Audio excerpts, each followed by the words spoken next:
morning, everybody. My name is Leslie Ann Johnson. Welcome to this morning's post-cabinet press briefing. I am sitting in for Press Secretary Ms. Philomena Robertson, who is not here today. Welcome to all our colleagues and all of you listening online and, of course, on GIS Channel 22, as well as MTV and GBN. This morning, we're dealing specifically with the Citizenship by Investment Program, CBI, and our panel here this morning, to my immediate left, Minister Oliver Joseph, the Honorable Oliver Joseph, Minister for Trade, Industry, Cooperatives and CARICOM Affairs. To his left, Mr. Christopher Diali, he is the Chairman of the CBI, and to Mr. Diali's left is Mr. Percival Clouden.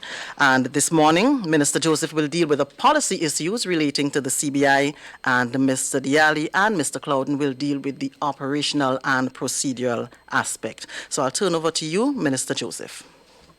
Thank you very much, and let me say good morning to all our viewers and to the press. Welcome to this post-cabinet briefing.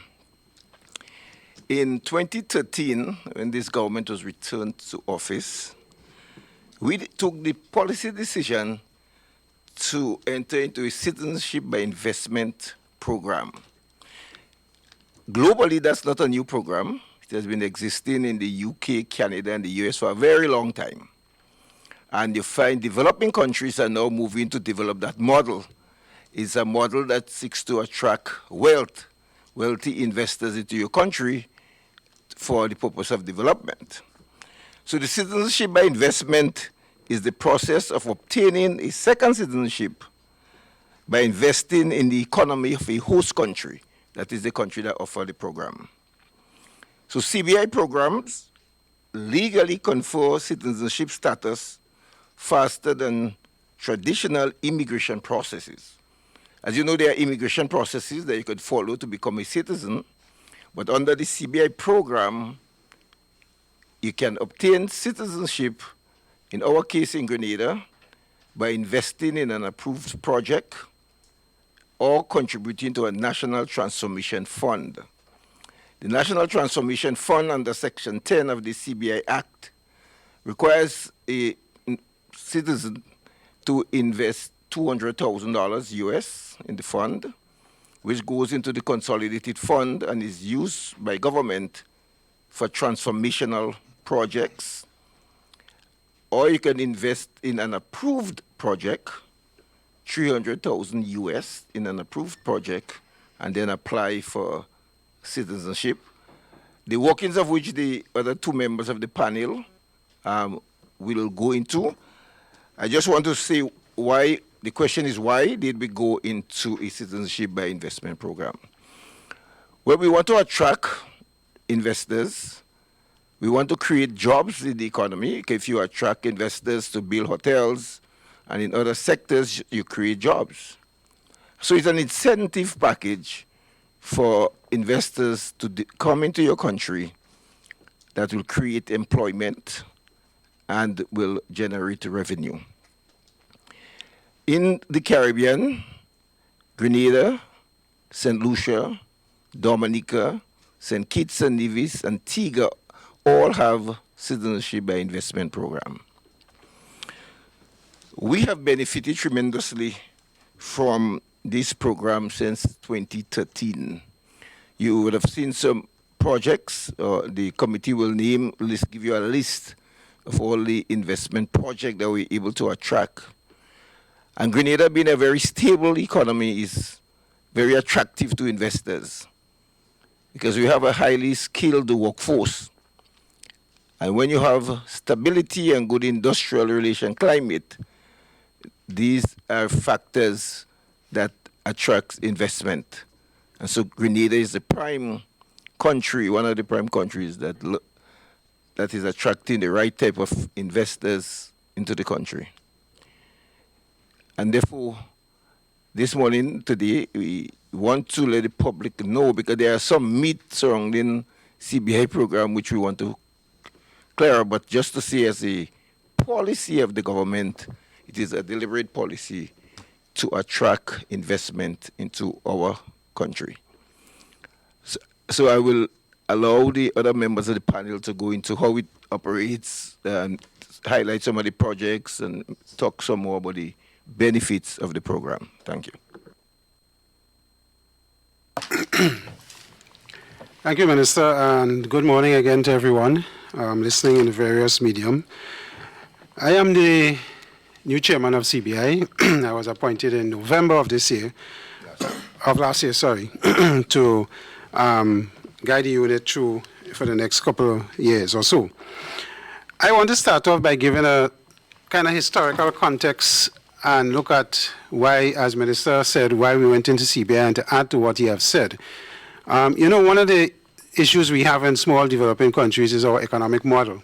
And in order to attract monies for developmental purposes, you either do it through taxation or through loans. And we have been, for many years, looking at the loans aspect of our economy and the high debt that we're all into, and how to deal with the debt situation. This government particularly has had a good run with our debt, and we expect to be within good parameters as set by ECCB for our debt between this year and next year. So we in this country in particular have been very conscious of our debt burden.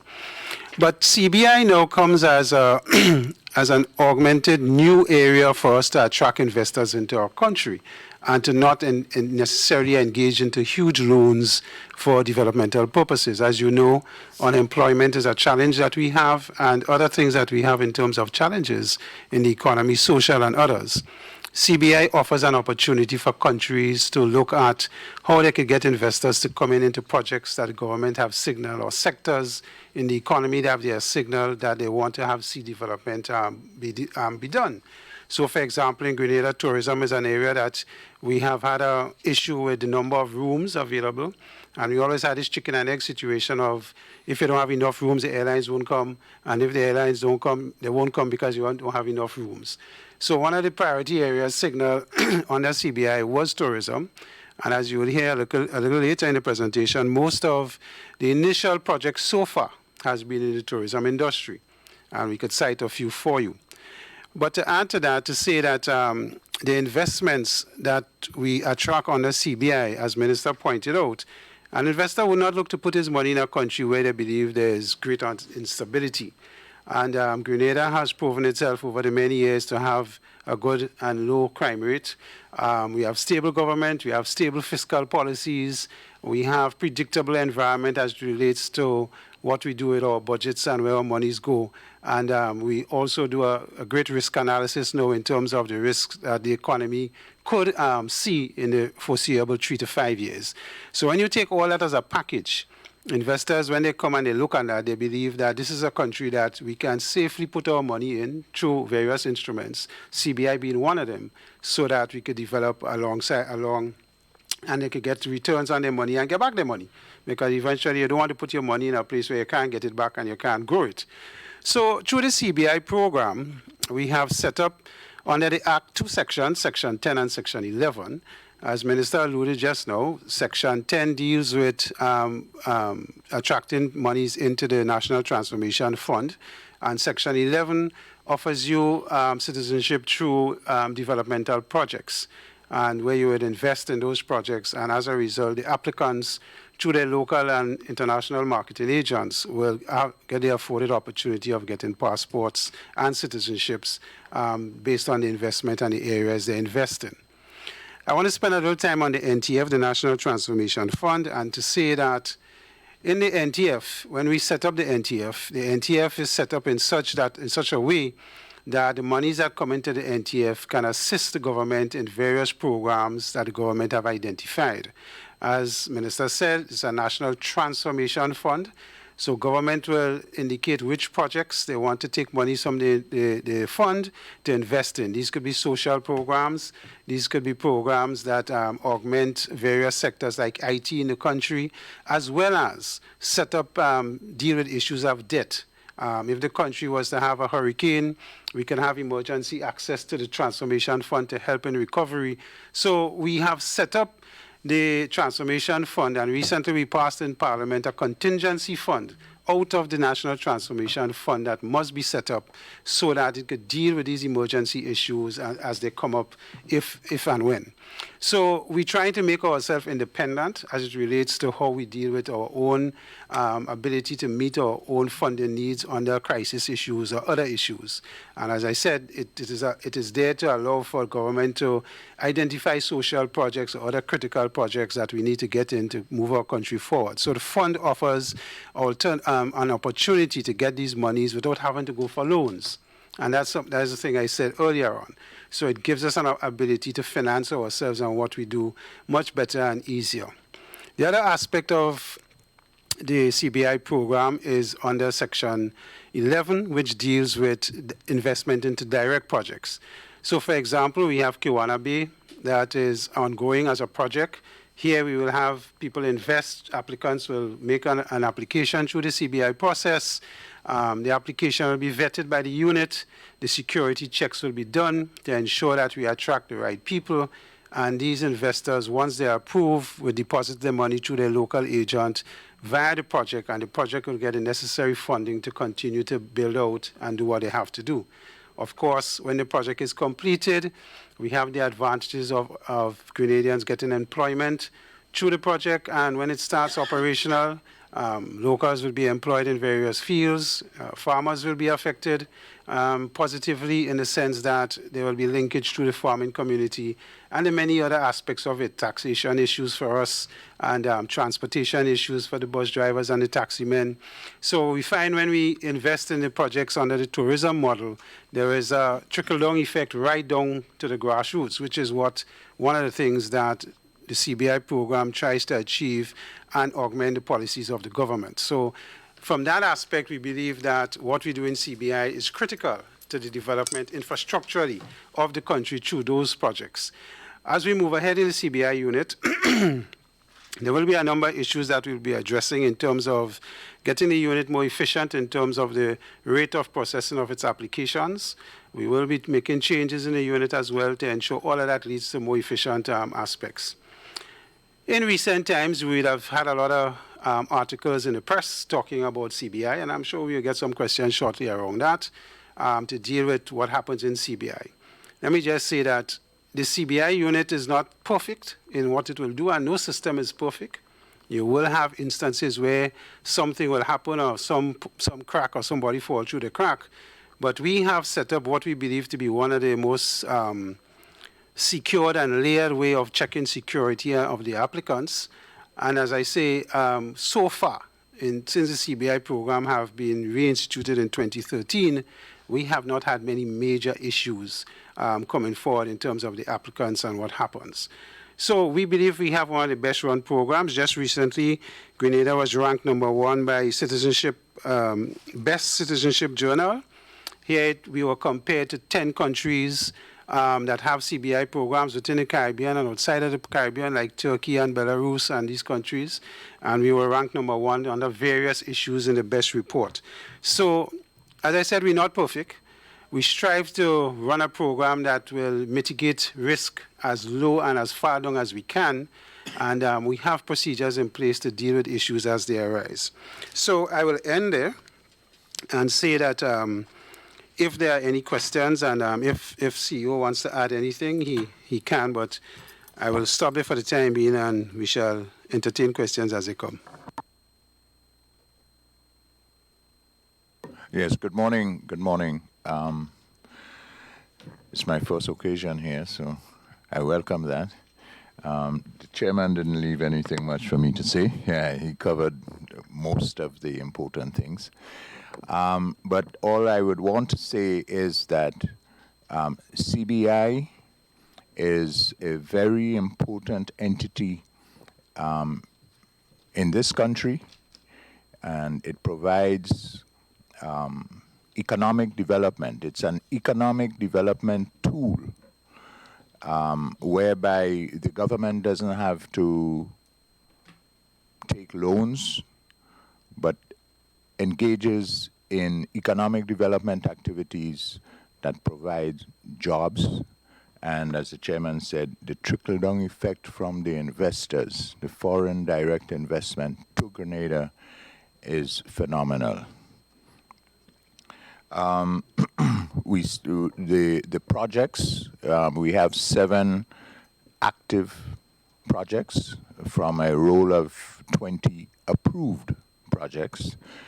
The 7 provide hundreds of local jobs, and we engage in management of those projects. And as the chairman said, we are making some changes in-house so that we can do a good job of it. And we streamline the approval process. When an applicant comes in, we have about 5 layers of due diligence that we check that investor out and to make sure that we engage solid investors. I'm instructed that we should not let one undesirable investor through. So that's to tell you the seriousness that we take our due diligence with, and the administration is also on that path with us. And together we will build Grenada through the CBI program. Thank you. Thank you very much, gentlemen. The floor is now open for questions. Please identify yourselves and your media house and proceed to ask your questions. Thank you.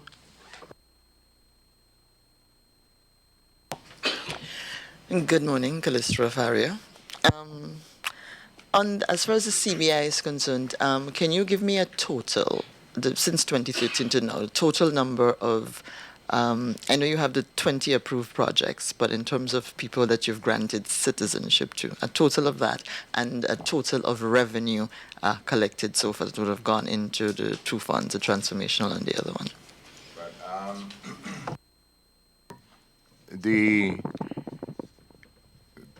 I can respond for 2019. It's about 679 citizenships, and in terms of revenues, it's about a total of 30 million, 30 approximately, yes. US dollars, yes, which translates into about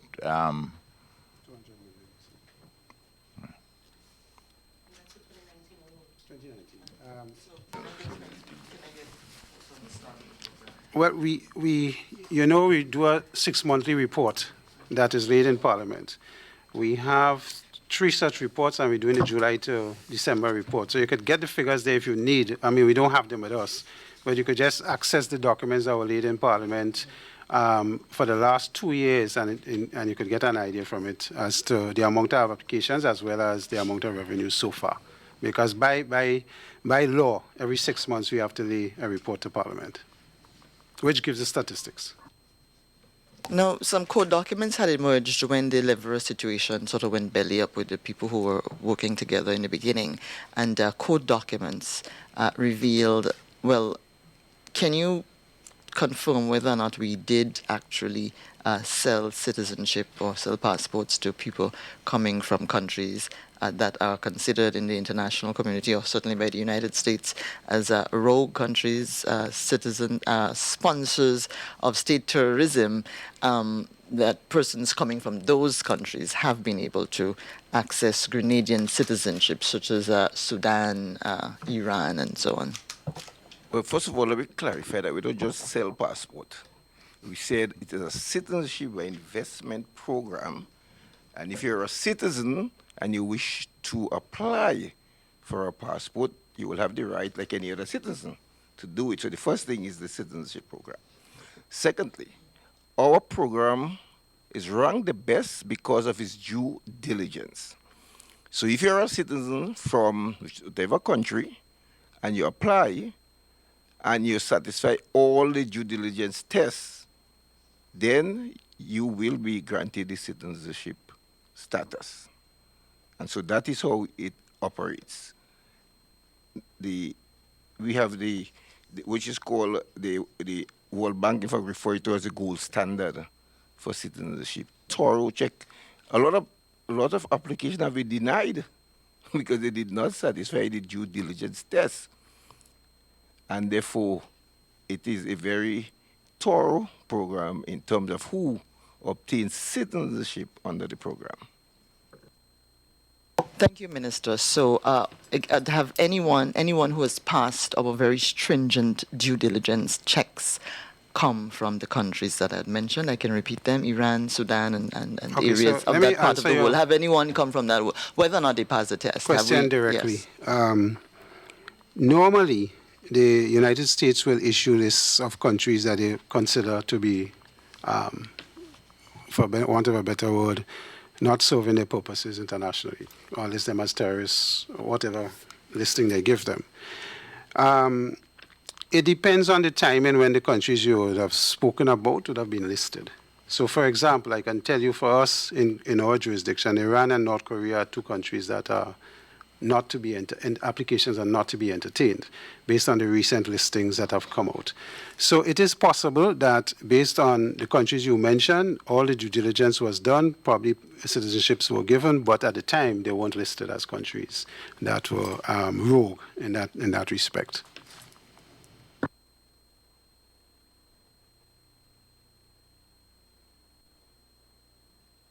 Based on their status right now, on the United States designation, we are not considering applicants from Iran and North Korea. Any other countries? Any others? Not yet. Only those two. As far as we are aware. Okay, so the Sudan applications, and so that we approved it, at that point in time, you're saying that they would not have been listed. If we did approve things for Sudan, as far as we are concerned at the time, they weren't listed as rogue countries. And all the various due diligence would have been done to show that they would have met all the checks. Morning, Linda Straker, freelance journalist. Sometime last year, I think it was March to be exact, our Prime Minister announced an investigation into the shrimp farm project, or that I know, I think as the Grenada Sustainable Aquaculture Project. On numerous occasions, I've tried to seek an update as to the findings and the outcome and the status. Are you in a position this morning to tell us what is the status of that project with regard to the investigation and current things that we would have seen published in the paper? I can say to you that investigations are ongoing. There is intention to pursue a legal track as it relates to the Livera project. So that would prevent me from making any further determinations and details and giving you any more details on what is happening, because we, of course, are going to pursue legal recourse. But yes, the investigations continue, and we are heading down a legal method to see what is going on there. Shrimp farm. Sorry, shrimp farm. Okay. You did mention Livera. We also would have seen some issues regarding the Livera project because it is one of the registered companies, one that has also seen some level of negative publicity. What is the status of the Livera project with regard to what we would have seen published in the papers then? Is there also some type of investigation for clarity and so on? Well, I don't think Livera falls under the same kind of ambit as the shrimp farm. They would have had a previous investor that would probably not have met certain conditions. And we have a new investor now that's looking at Livera. And my information is that the new investor and the previous investor are in negotiations to tie up whatever issues that may have arisen. So that is the status with Livera. But Livera is proceeding as far as we are concerned under the new investor as it should be. I know that you are recently appointed, but at the time, the Prime Minister did say that the government had to take some new measures with regard to funding, with regard to escrow accounts. Since that time, what is the new measures that has to be taken with regard to protections of persons who are investing accounts? Yeah, thank you for this question, because I should have mentioned that since after the incident that you mentioned with the shrimp farm, we have gone to Parliament and passed legislation demanding that investors open an escrow account locally so that the funds for the project will be deposited in an escrow account in Grenada. That is to safeguard what happened previously, because this is a new program for us and you will have new issues arising all the time. And as issue arise, we examine it, and if we need to amend the law or change policy or procedure, we do that. So yes, the law has been amended to ensure that local escrow accounts have been established in which the funds will be deposited for projects. That's the funds from the people who are investing in the project, or funds for the project? Funds from the person who are investing in the project to develop the project. With regard now to our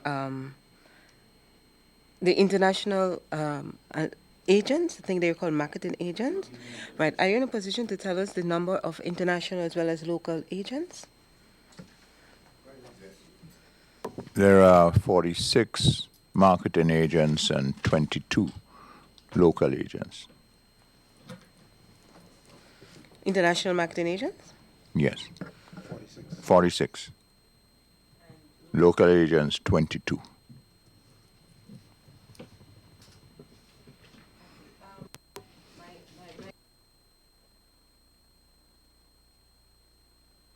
Sorry. My other question has to do with one person had asked me in a conversation, and I'm going to ask you here, whether or not a person who would have obtained a passport, what happens when it has to be renewed? Is it renewed how a local will walk in and say, I'm here to renew my passport and provide the requisites? Or do they have to do it again through the agents, and the due diligence process must be involved? How are persons who obtain in citizenship and have a passport renew their passport? What's the process? It's through the regular renewal process. And they don't have to come back to CBI for another approval.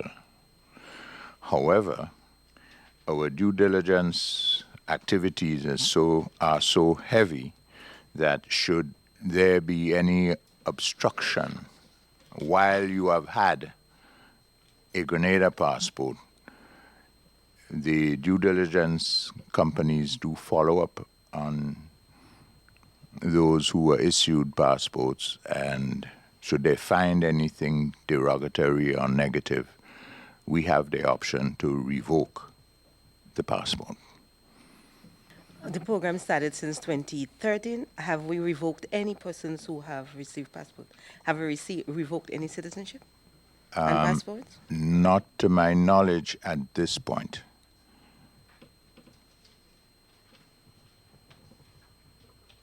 On the issue of the shrimp farm, we know that monies were received, passports were issued, citizenship was granted, and passports issued, so that the government would have collected revenue. I think it was $50,000 per.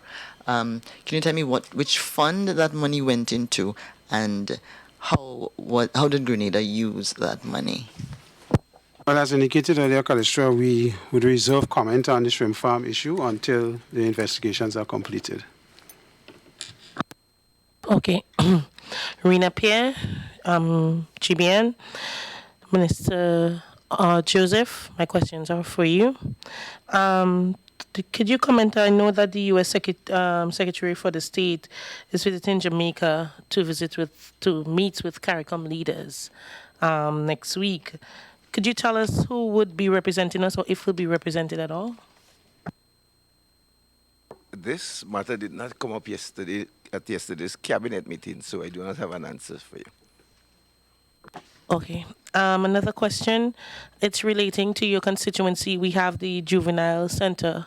That will be in Senate. But anyway, the Juvenile Center, we want to know I would like to know if the center is really fulfilling their intentional purpose at this point in time. I really would like to know that.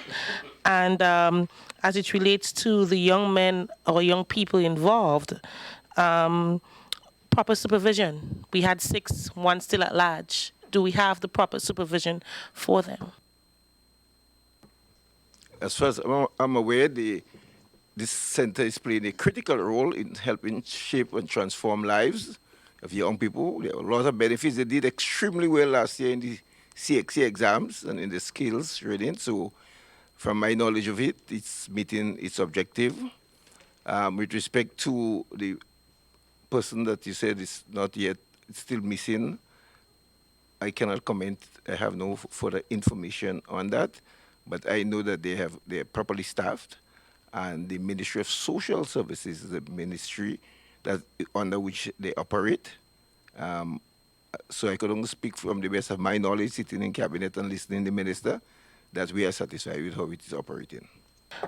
In the discussion yesterday, was there anything as to measures made to let this, with the 6 being gone, well, not being gone, but being able to leave the facility, any extra measures being put in place to ensure that? Yes, the minister called an emergency meeting of the board of directors and staff to discuss measures that will be put in place to ensure that that does not happen again in the future.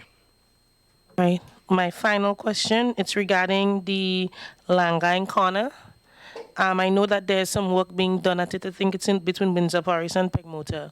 There's been work being done there, but motorists and persons are concerned that it's still a safety hazard, and thinking that the road should be closed for a while or until the situation has been fixed.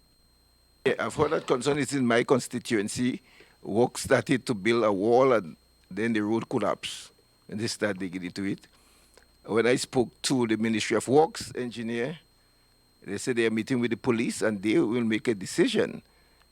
First of all, they were looking at having it only one way instead of blocking it off for 2-way. But this decision is made between the engineers in the Ministry of Works and the police department. And they will decide whether to block it off completely or whether or not it is one way. The latest report that was given to me is that it is a one-way traffic at the moment. Minister, if I could just go back to the gentleman at the CBI. You mentioned of an investigation. Can you disclose to us who is conducting that investigation? I know it's handled by our Attorney General's office.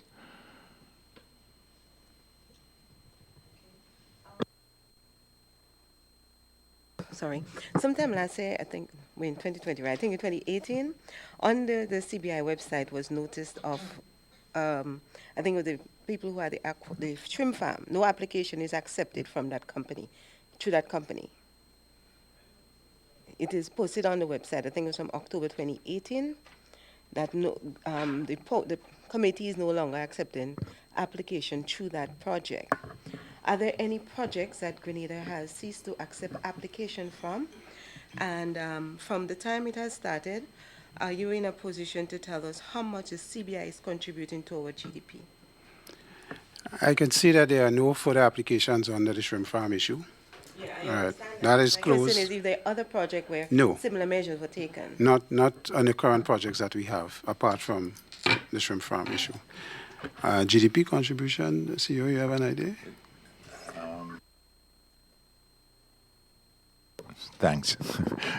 I would estimate it to be about 10%. Annually from 2013 or 10% for 2019? For 2019. Do you have data for the other years? No, Or- no, I don't have prior years data. That contingency fund law that was passed, I think in December, can you explain it a little bit more to the general public, please, Minister? Yeah, sure. Now, under the Act, CBI requires us to put aside 40% of revenue earned from the CBI into a contingency fund that we can use in case of emergency. So if you have any disaster and you need to respond to it, you have 40% of the fund set aside.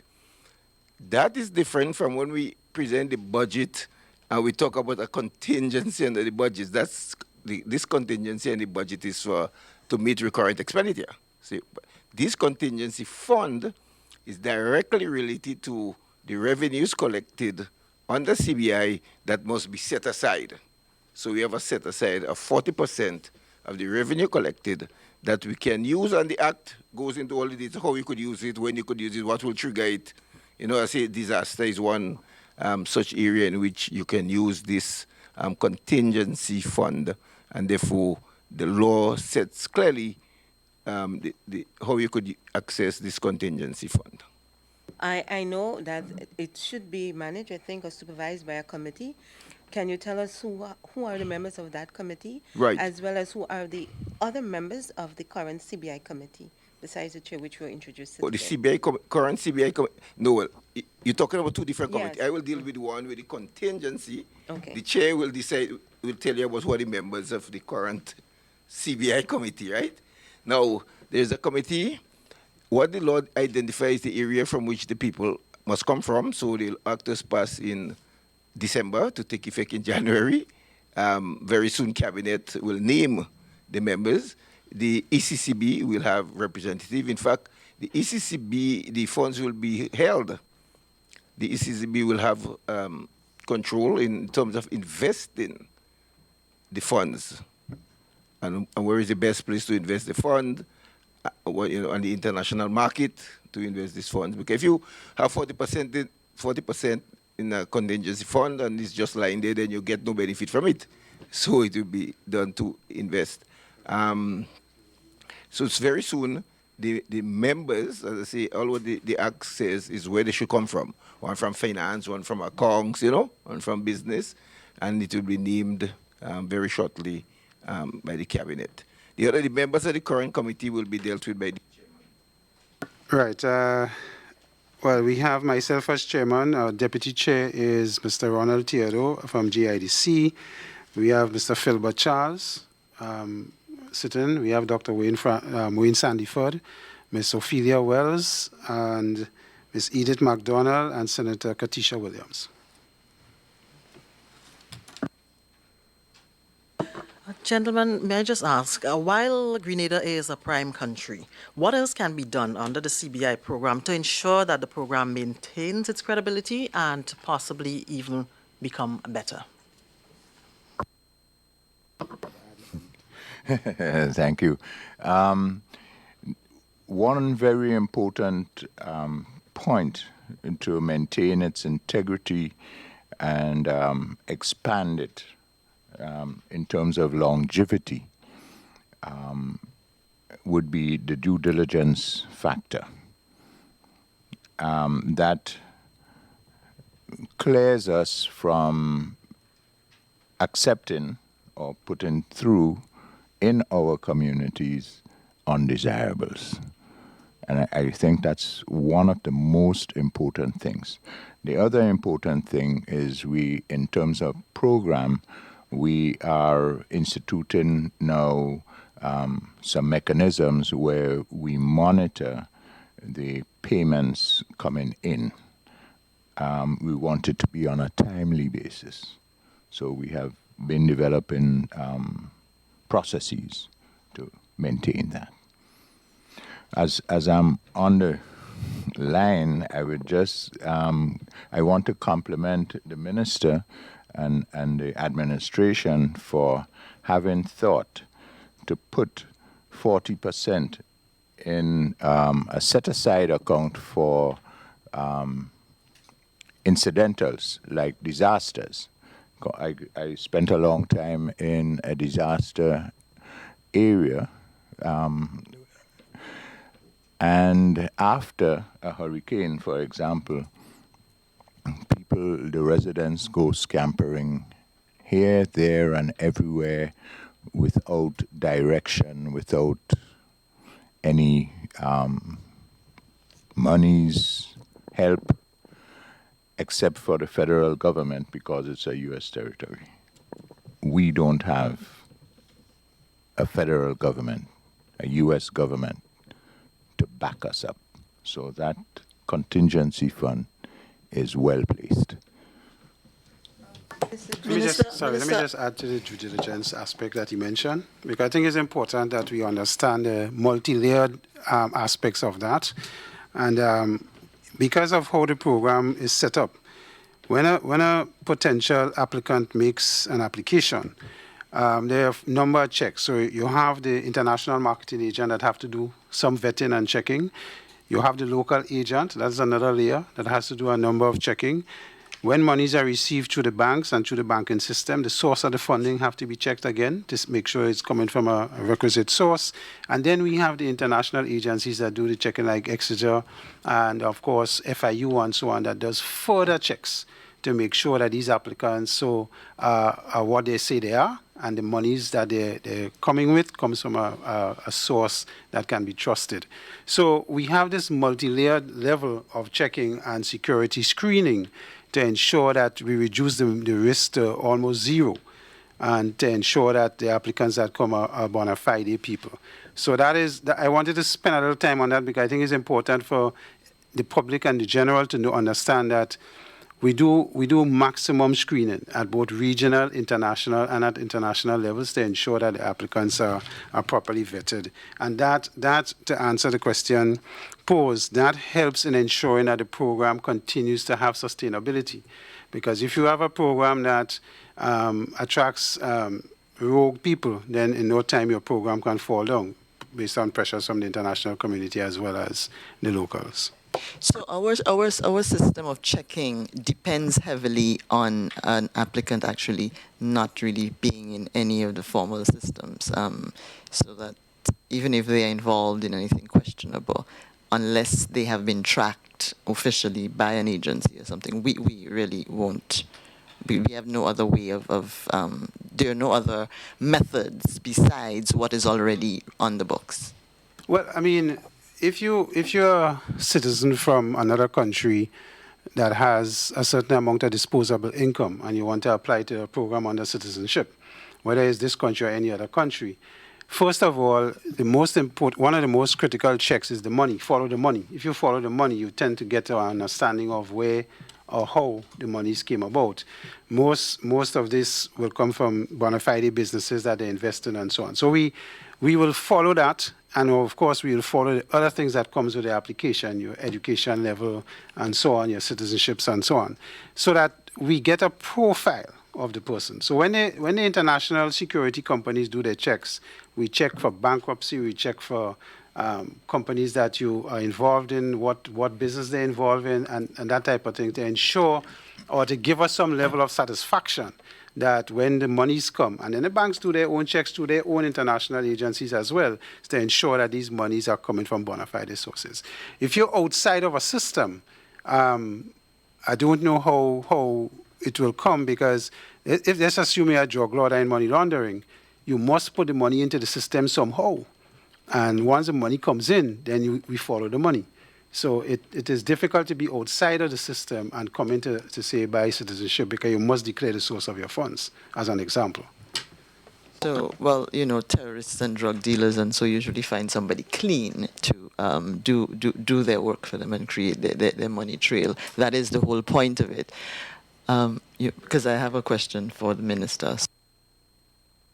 To add to the chairman's comments by putting out there that these due diligence companies, even if you're out of the formal system, they engage people on the ground in the communities from where these applicants come to do a report on them. So even if you're out of the system, there is someone going to find you.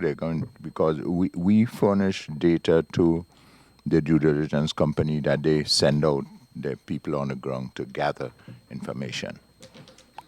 Minister, my hopefully final question, it has to do with CCC. I understand that the CCC, Consolidated Contractors, that they that government is owing them quite a large sum, and there's some difficulties there, and that government might be planning to engage a Chinese company to do some of our major road works that CCC would have traditionally done. Can you comment on that, please? No, I cannot comment because I don't have the information. Minister, just a little bit more on that CBI program. One of the benefits is gaining Grenada citizenship. Has Grenada, as the minister, sit in Parliament, sit in Cabinet, has Grenada appointed any of the CBI citizens to a diplomatic post? And if so, sit where? No, that diplomatic posting is something completely different from the CBI program that attract. Because my Understanding is to become a diplomatic representative of Grenada, you have to be a citizen, and you can gain your citizenship through CBI, as well through naturalization as well as birth. So has anyone who have gained citizenship through CBI has been appointed by this government to serve in any diplomatic position? No, I said the diplomatic track is different. And if you're an ambassador at large, you don't have to be a citizen. An ambassador at large do not get the diplomatic immunity. You know, people think because you're an ambassador, you get diplomatic immunity when you're accredited to a state. So if we appoint you as ambassador to Cuba or the United States or whichever state you're appointed, and the receiving state will do all the due diligence check and accept you, then you get the diplomatic immunity. If we appoint someone that is say like if we have an ambassador to the United States that have citizenship of the United States, they will say this person cannot get diplomatic immunity because they're one of our citizens, right? So the protocol established, the Vienna Convention of 1961, deals clearly with the established immunity and the protocols and how people will be treated. There is a whole international protocol, the Vienna Convention governs that. So the same diplomatic immunity that the U.S. ambassador will have here that is appointed to Grenada, our ambassadors to the United States will have diplomatic immunity and privileges. If you, as I said, appointed as ambassador at large, so that means you're not appointed to any country. It's just an envoy. You would not receive diplomatic immunity. There are some courtesies that will be extended to you on airport arrivals and so on. You will see a line saying diplomats, and you enter it, but you're not immune from anything.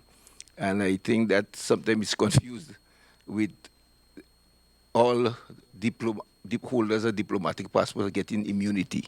It is not like that. I do understand what you're saying, but sometimes we have people who are led to believe differently, and that's why I asked if we have CBI citizens who were ever appointed to hold diplomatic posts. That's my reason for that. No. The answer is no. Yeah. Just a question.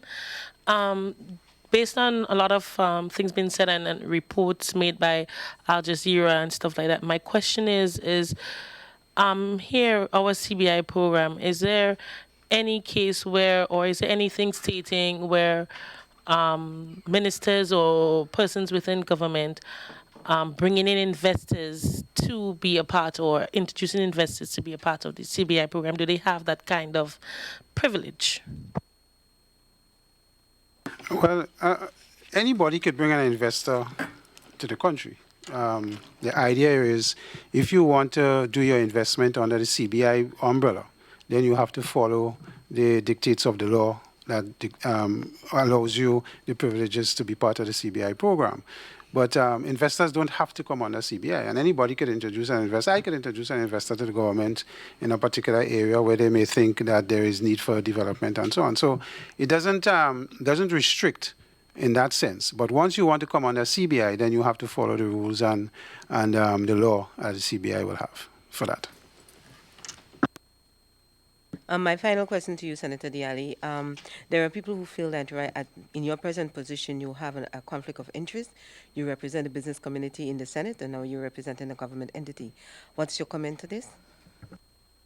Well, interestingly, I don't see the conflict, but as chairman of CBI, I only have one vote on the committee as chairman, governed by a board, and if there is conflict, then I excuse myself, state the conflict and excuse myself. So we recently had an application that was put forward by CBI as an example, and that person was a member of my family, and I excused myself from the room, and then the rest of the committee handled the application. So if things like that come up, I mean, there's a protocol established for conflict of interest, and whether it comes, and if once it comes up, you do what has to be done. Thank you, sir.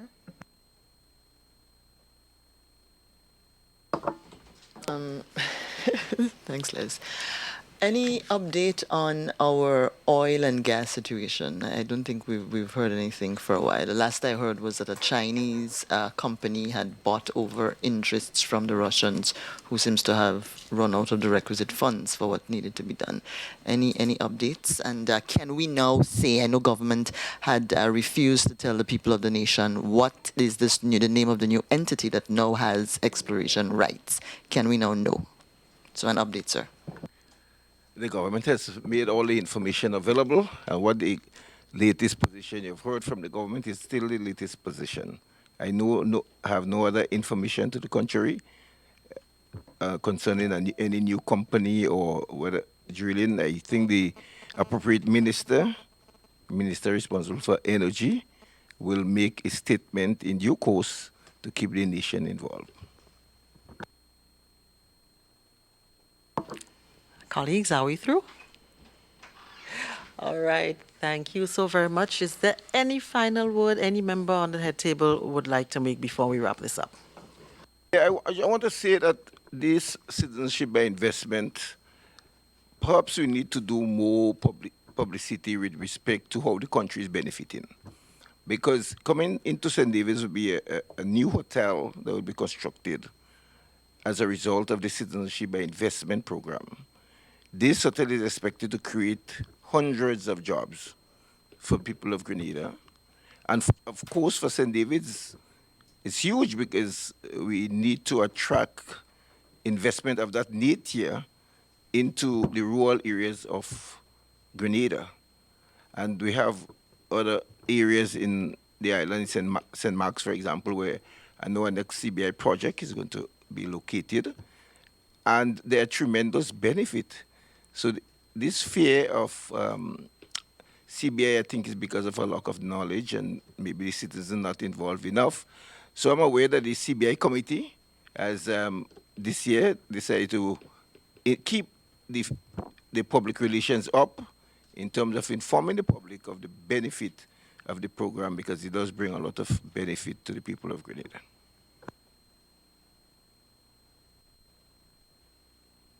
I share the same sentiments as the minister.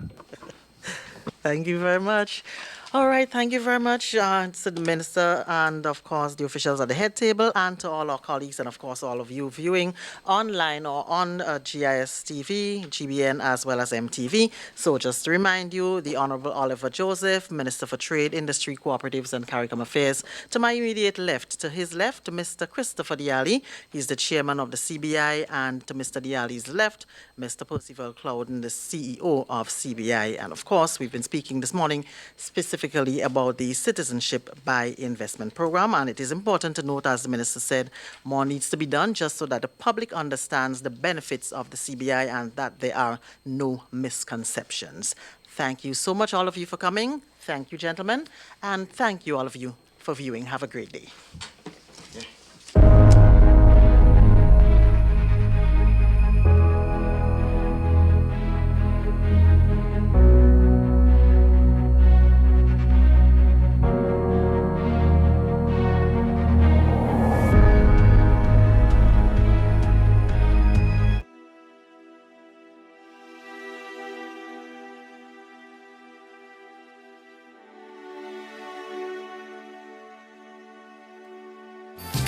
I love my Grenada, my homeland forever. Sing the chorus louder, tell them about Grenada, the land of my grandfather. She will always prosper. Whoa, my Grenada, land of peace and culture. Pure Grenada, the small but beautiful and unspoiled tri-island state of Grenada, Carriacou and Petite Martinique, is located in the Caribbean with a population of just about 100,000 people. Led by Eric Matthew Gary, Grenada got its independence in 1974 from Great Britain and had 7 prime ministers since independence. Keith Mitchell is the country's sitting prime minister and is also the longest-serving prime minister in Grenada's history. He is described as one of the most visionary, respected, and accomplished leaders in the world. The large majority of Grenadians are happy with his leadership, and in 3 national elections, the people have voted and gave his party an unprecedented clean sweep at the polls. Prime Minister Mitchell has guided Grenada through difficult periods such as the rebuilding process after the passage of Hurricane Ivan in 2004 and the rebuilding of the economy after 5 years of the NDC administration that ran 2008 to 2013. During that period, the NDC government became bankrupt and was unable to manage the economy. They had to resort to selling multiple government properties to the NIS to pay salaries of public workers. At no time during that period was any public officer able to get an increase in salary or increments owed to them. The NDC government was plagued with infighting and scandal. After just 2 years in office, the NNP government paid public officers increases and increments owed to them for the period 2009 to 2012 to the tune of $58 million. An additional 10% increase in salaries was paid for the period 2017 to 2019. A total of over $110 million was paid during these periods. Officers have been relieved from financial uncertainty as they have been receiving salaries on time every month thereafter. With support from social partners, government was also able to successfully implement a 3-year homegrown structural adjustment program. As a result of this remarkable leadership and ability to manage the economy, the World Bank, in 2018, recognized Prime Minister Mitchell as the most outstanding finance minister in the region. The country continues to move on an impressive upward trajectory and is promoted as a model destination and economy not merely in a regional but international basis, as investors have been finding Grenada to be a safe, peaceful and excellent climate to do business. But how is the NNP government seen locally? The party has been branded by the majority as a party for all that has transformed the economic landscape of the country while providing for the social needs of ordinary people, especially the poor and vulnerable. This social approach of the government has been attacked and labeled by the NDC for the needy and greedy. Although this labeling has angered many Grenadians across party lines and has attempted to sow seeds of discord among various socio-economic groupings, the NNP has remained steadfast in its philosophy and continues to support the poor and vulnerable. Over the last 7 years, over $70 million was spent on house repair. Additionally, 353 housing units were distributed to families throughout Grenada, and 647 more are currently under construction. Hundreds of scholarships are granted every year as a strategy to lift families out of poverty and to empower them. That is why the government spends more than $50 million every year to support Grenadian students studying at universities in Grenada and abroad. As a means of providing further support to families, government paid out over $17 million through the SEED program to assist parents to support their children's education and to meet the basic needs of senior citizens. The government plans to further expand its social programs in 2020 so more people can benefit. To be able to sustain these social programs while at the same time investing in major capital projects such as road enhancement and community development initiatives, government has adopted a multifaceted approach to raise revenue.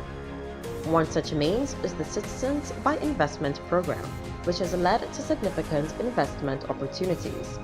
This has had a ripple effect, resulting in thousands of jobs for locals and increased business for local companies.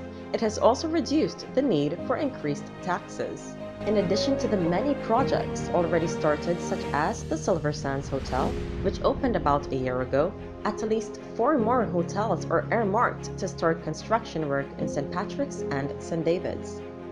Projects that will rebound to significant benefits for people in the rural parishes, including farmers, fishermen, and the unemployed. This multi-pronged approach to economic development can explain why the government, on returning to the office, has been able to reduce unemployment figures from over 40% under the NDC in 2013 to 15.1% in the first quarter of 2019. Government's focus is now on developing a comprehensive training program to prepare people for thousands of jobs that are forthcoming. The government must be credited for a huge reduction in the national debt. During the 2008 election campaign, the NDC accused the NNP of incurring high national debt, but the NNP has always argued that the debt, which was incurred mainly for major government projects, is not the real issue. The party has explained that the most important issue regarding the national debt is the country's ability to repay its debts. With this philosophy in mind, government was able to successfully reduce the debt to GDP from 108% to 55.8% in just 7 years. This outstanding achievement provides additional room for government to create far more opportunities for the people of Grenada, Carriacou, and Petite-Martinique. On November 19th, during his annual budget speech, Prime Minister Mitchell announced a $1.46 billion budget. One of the biggest focus of the government in this new budget will be to improve healthcare services. Already, millions have been committed to a national health insurance initiative, and JIPA, a US-based company led by a Grenadian, Dr. Castroned, was contracted to lead the process. Responding to a recent video created by a foreign company, coordinated and marketed by opposition elements in Grenada, with the intention to destroy the reputation of Prime Minister Mitchell and to destabilize the government, key supporters of the ruling party say that it is unfortunate that opposition elements in the country will choose to put selfish ambitions and party politics before country, going out of the way to discredit the country internationally with lies and rumors. But Prime Minister Mitchell says his focus now is on building Grenada and providing opportunities for the people, and as a result, he will not allow himself to be drawn into an opposition's strategy aimed at derailing the success of the country.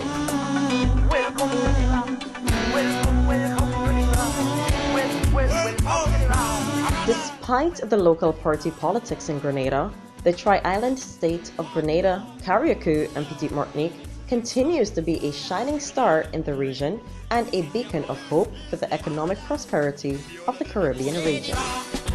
She want the spice and rock. Say welcome to the rock. She love the spice and rock. Give me the rock. She want the spice and rock. Say welcome to the rock.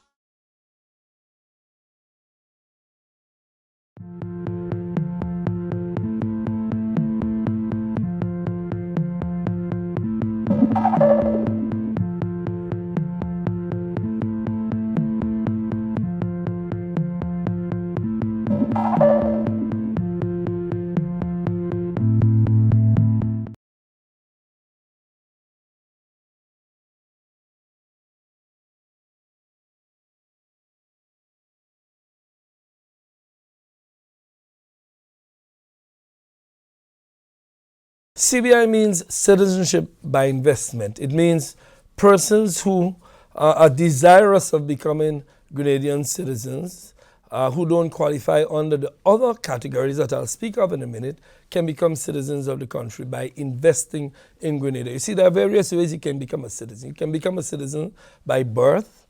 You can become a citizen by descendant. For example, mothers, grandmothers can apply for their kids. Or you can become a citizen by investing a substantial amount in our economy to help our development. Now, CBI programs, called by other names, exist in the United Kingdom, United States, in Canada.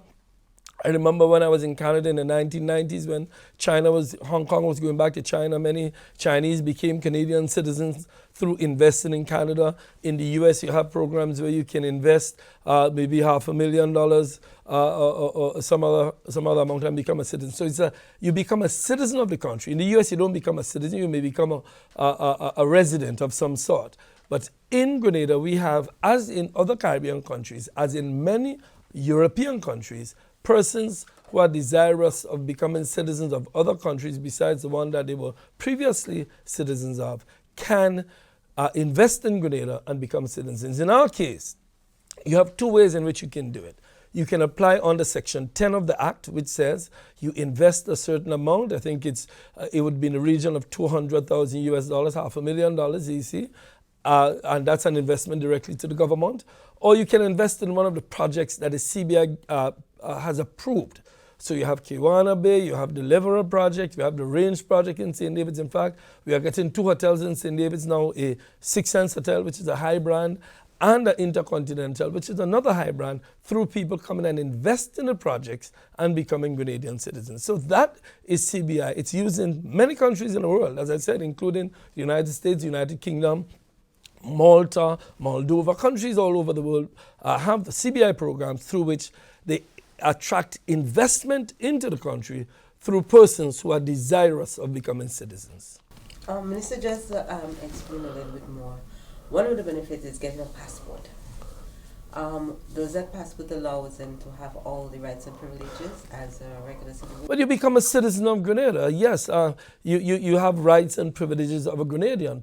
Some people talk about the right to vote, for example. Grenadians have the right to vote wherever they are, but they must be resident. Remember that the electoral laws govern who can vote. So, for example, a Grenadian who lives in the United Kingdom, who's become a citizen by virtue of descendants, for example, they cannot just pick up and come and Grenada to vote. They have to come register, they have to come live, they have to come stay here. Yes, so they have the rights of Grenadians, but those rights must be in keeping with all of the laws of the country. And remember too, when persons apply to become CBI citizens, due diligence of a significant nature is done on them. So the local financial intelligence unit looks at them. We have cooperation with the Americans, the Chinese, cooperation with all of these entities who ensure that the persons who become citizens are of good character. Not only don't have a criminal record,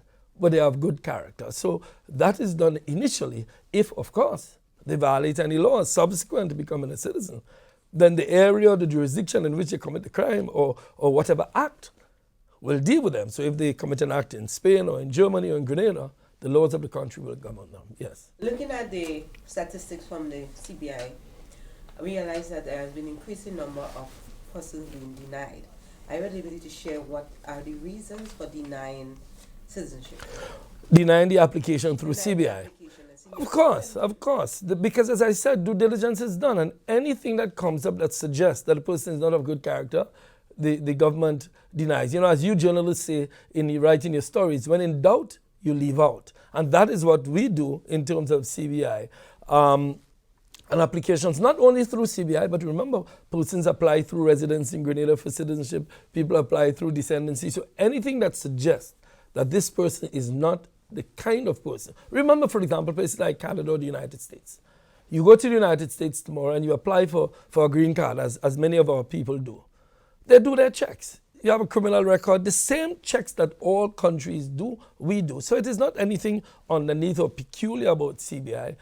The US has it, as I said, the United Kingdom have it, Canada has it, and all of them do the due diligence to make sure the people you attract. You see, small countries like ours have to attract investment. We get investment, foreign direct investment, or we can have local investment. The capacity of locals to invest is limited, as we're well aware, in terms of our own capacity as a small island developing state. So we have to attract foreign direct investment. You can get it by somebody just coming and say, listen, I want to build a hotel, or you can give an incentive. You have to incentivize, be it through concessions, be it through whatever proposals. The CBI is such a mechanism through which we incentivize persons to come to Grenada to build a hotel. So the people of St. David's, for example, in the next 2 years, in 2022, they will have 2 hotels, Intercontinental and Six Sense. And that comes as a result of the CBI program. It's good for the people of St. David. We must also have projects in agriculture. We must have projects in sport. I have advised, and the government is looking at expanding the scope of areas in which the CBI investors can come. And you're talking about increasing in denials. It is because every day, and I know this because the Prime Minister has said that to us time and time again, you have to make sure that the program is clean and make sure that the program is run in a way that it does not attract persons who come. If anybody is found after, as we've had cases, people apply, as do people with descendancy, as do people in other forms of applications. If we find that there's a problem, we deal with it immediately. Right, and so you've mentioned a lot, Minister, about due diligence and, of course, doing background checks. What else makes Grenada's program stand out? Because we've been recognized by the IMF and the World Bank. What makes us stand out? Well, the first thing the IMF and the World Bank and many of these countries look at is the due diligence process, as I just indicated. They want to make sure that your passport is a passport that has high integrity. And the way to do that is to make sure that the holders of this passport are persons that are properly checked to make sure, properly vetted to ensure good character, no criminal record. That's the first thing. The second thing is the fact that recognizes that is the fact that we have visa-free travel to China, visa-free travel to Russia, visa-free travel to Schengen, the European countries. Visa-free travel to many countries is an indicator that the governments of these countries have said that, listen, a holder of a Grenadian passport is a person who has been properly checked to ensure that the integrity of the passports is intact. So the IMF and the World Bank and all these agencies, in addition to the fact that the Grenadian economy itself is doing very well, and that Grenada is known to be a peaceful place, hardly any crime. So the nature of the country and the development of the country goes into it, but the fact that we do extreme due diligence on our passport holders is something that they are quite pleased with. The CBI Minister, can you show us or explain to us the link between the CBI program, persons who have passport, and our diplomacy? The link. You see that? I've heard. The recent Al Jazeera tape is us, meaning Grenada and other countries, linkage to diplomacy with CBI, where persons who are part of the CBI are made diplomats because they would have given money to political parties and so on. Explain to us how somebody under the CBI would possibly become a diplomat. It's amazing. There's actually no organic link between the two. CBI is a program run so people can become Grenadian citizens. And people want to become citizens for various reasons. Some people want to move to live. Some people just want to have a second citizenship in terms of allowing them to access. For example, I'm sure if I came into this room today and I said, everybody inside here can get a Canadian citizenship, or everybody inside here can get U.S. citizenship, I'm sure each one of you here will put up your hands in the air and say, why? So that you can have ease of travel to the United States. Not that you want to go live, but you want to have ease of travel. I'm sure many of you here have access to the United States. Similarly, a holder of a Grenadian passport can have ease of travel to Russia, to China, to the European countries. So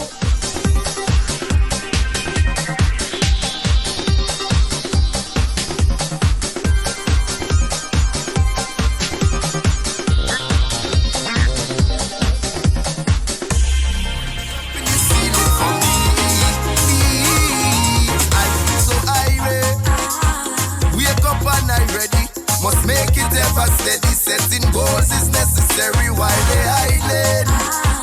Precious time they wasting like a disease. It starts spreading. Now it shift their eyesight. I say, I don't know why. Some will worry about that next man's stride. Try to match up a next man's life. It's your life. And as soon as I start walking on, you want to make something must be wrong, yeah man. I don't come here for that, so you help me burn and dirty. I'm telling you, nothing they do.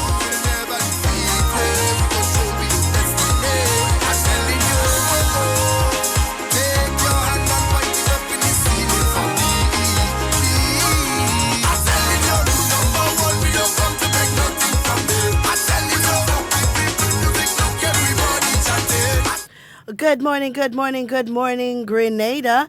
Good morning to all of our listening audience. You're listening to Hard Talk Grenada. Special good morning to those of you joining us on 97.5 City Sound FM, 89.5 CRFM, 92.9 Sister Isle Radio, broadcasting from Hillsborough, Carriacou, and of course 94.9 We Noise Radio out of Brooklyn, New York. Of course, to those of you who are joining us on the live video, a special good morning to you. Remember to share the live, like the live, involve everyone. Let's all be a part of the conversation. So we're just coming in on the heels of a post-cabinet briefing that spoke or gave a lot of information towards our CBI program, a program that has gotten a lot of criticism and query and, general opinion in the past few days. And of course, I hope everyone concerned had an opportunity to listen to what was being said, of course, by the chairman, Mr. Diali, and our CEO, Mr. Clouden, and a minister, Honorable Oliver Joseph, who would have shared a lot of information, hopefully cleared up a lot of your queries and, of course, clarified some misconceptions that have been sitting out there regarding the CBI program. I mean, I would have learned a lot as well. Every day you listen, you learn something new, right? About the program. As we know that in 2013, the government would have taken that policy decision, given the state of the economy and the state of our unemployment and so on at the time. They would have taken that decision to help encourage investors into the country in hopes that it would grow the economy or help with our economic situation at the time. They would have made mention of the various programs or applications. They would have made mention of, generally how the CBI is run, and I mean, a lot of people out there would try to politicize this program, this venture. But when you really look at it, when you weigh the pros and cons, when you look at the details, when you analyze the facts, then you would see that this program, it's not a program that is meant to fatten government, not government, but politicians' coffers, as it's being said. That's not the point of the program, and that's not even what's being done in the program. It's more a way to ensure that the economy continues to grow, that we continue to attract the necessary investment that would help our economy grow, because as we all know, Grenadians on their own, even if we all put together, even if we all come together, we are not going to be able to sustain the revenue of the country. We're not going to be able to do it because remember, our revenue goes into management of the government, payment of salaries and utilities and so on. And on our own, our taxes just won't cut it. We have our healthcare sector to think about. We have our agricultural sector to think about. We have our education sector to think about. We have tourism sector to think about. So many different sectors, so many different social needs in our country. And it's just one pot.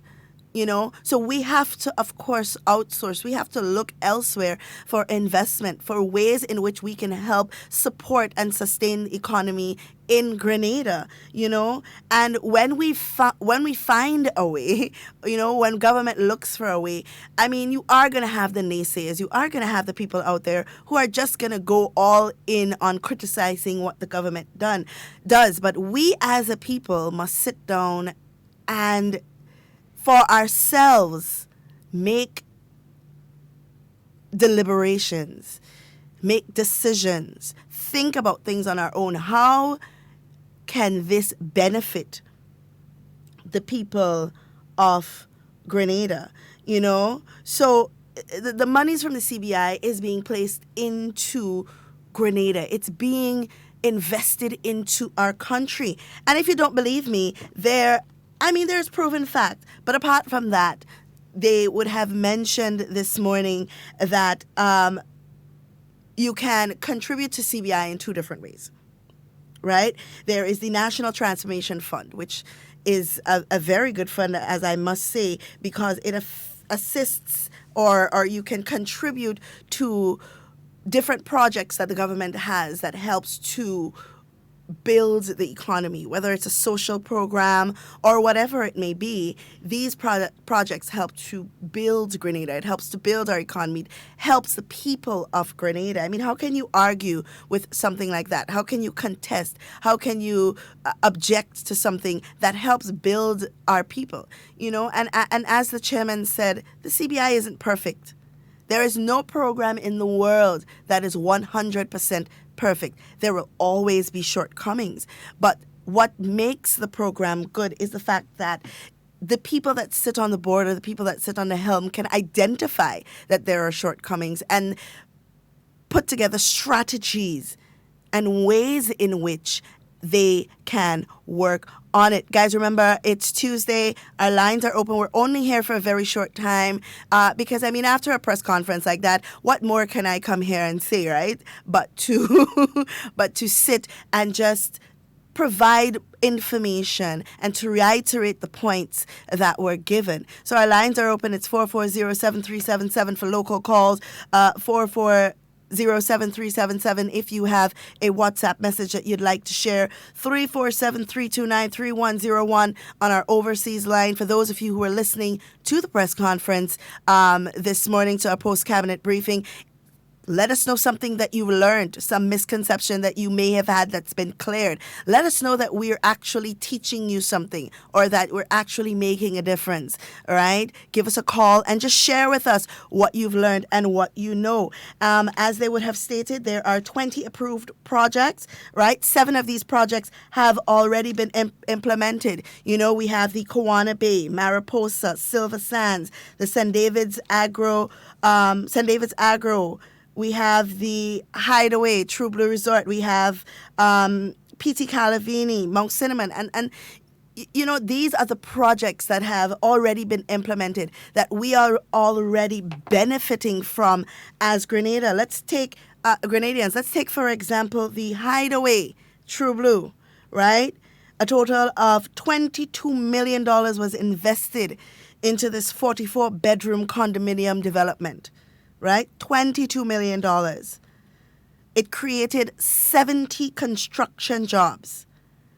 And now that the operations of this hideaway has commenced, you have 7 to 10 full-time jobs, you know?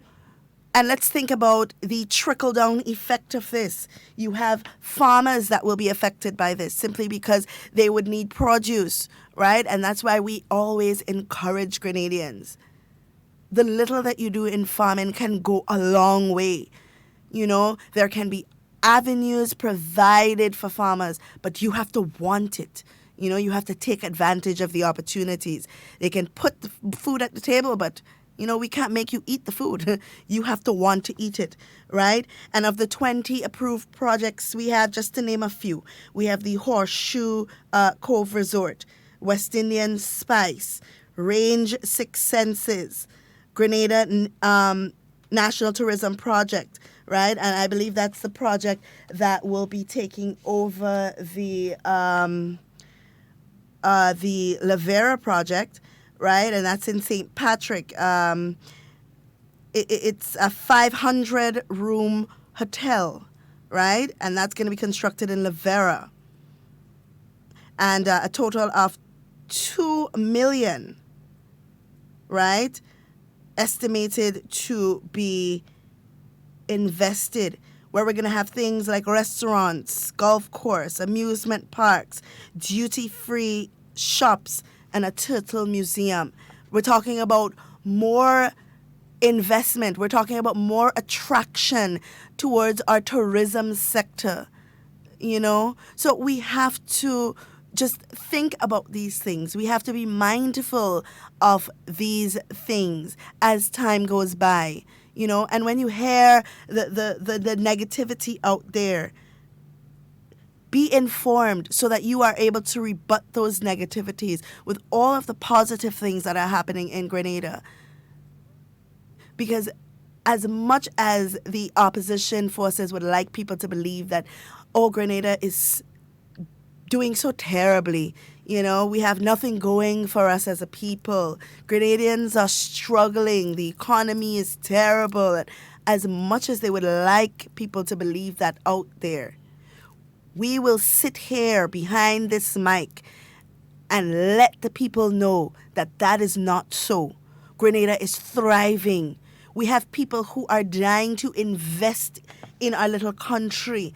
You know, and investment doesn't just come so, you know, they don't just wake up in the morning and decide that, well, we gonna invest in Grenada. No. These people, before they invest in our country, they make sure that there's a low crime rate. They look at our policies. They look at how well our economy is doing. They do all of these things, you know, just before they invest, to ensure that they can receive profits back from their investment. They're not giving away money to Grenada. They are investing in our country. So it builds them and it builds us as well. We have our first caller on the line. Good morning, caller. Hello? Hi, good morning. Okay, I'll call back. Good morning. Okay. Caller, if you are listening, yes, you can definitely call back. So investment doesn't just happen like that. You know, these people do their checks to make sure that they are investing in a safe and secure environment, in a stable economy where they can receive profits. You know, so we definitely do want to take these things into consideration. And I did hear the minister mention that a new policy or a new fund has been created where 40% of the revenue from the National Transformation Fund will go into something called a contingency fund. See, this is a government that plans ahead of time. And this fund will deal with emergencies. You know, we have a hurricane that passed. You want to make sure that you have monies available to assist Grenadians, to assist the country, because we're going to need it. You know, let's just look at what happened in the time of Ivan. You know, we want to plan ahead so that in the event things like that happen, and guess what? We know where we are. We know where our money is going to come from. So you definitely want to take these things into consideration. And then you have people asking, oh, well, they talk about due diligence checks, and we're going to talk about that as soon as I take this call. Good morning, caller. Hello, caller. Good morning. Oh, no, it seems like we've lost that call. You know, the due diligence checks that they do for the applicants of the Citizens by Investment Program. It's not just a local check, you know. You have people internationally, regionally doing these checks just to make sure that nobody slips through the cracks. You know, you have to track where their money is coming from, track their source of funds, ensure you have to look at the education levels. You have to look at if they've ever filed for bankruptcy. You have to look at countries or companies that their monies are invested into, you know, and see what those companies are involved in, just to make sure that these people are credible. We have a caller on the line. Good morning, caller. Yeah, good morning, Ms. Duncan. Hi, good morning. How are you doing?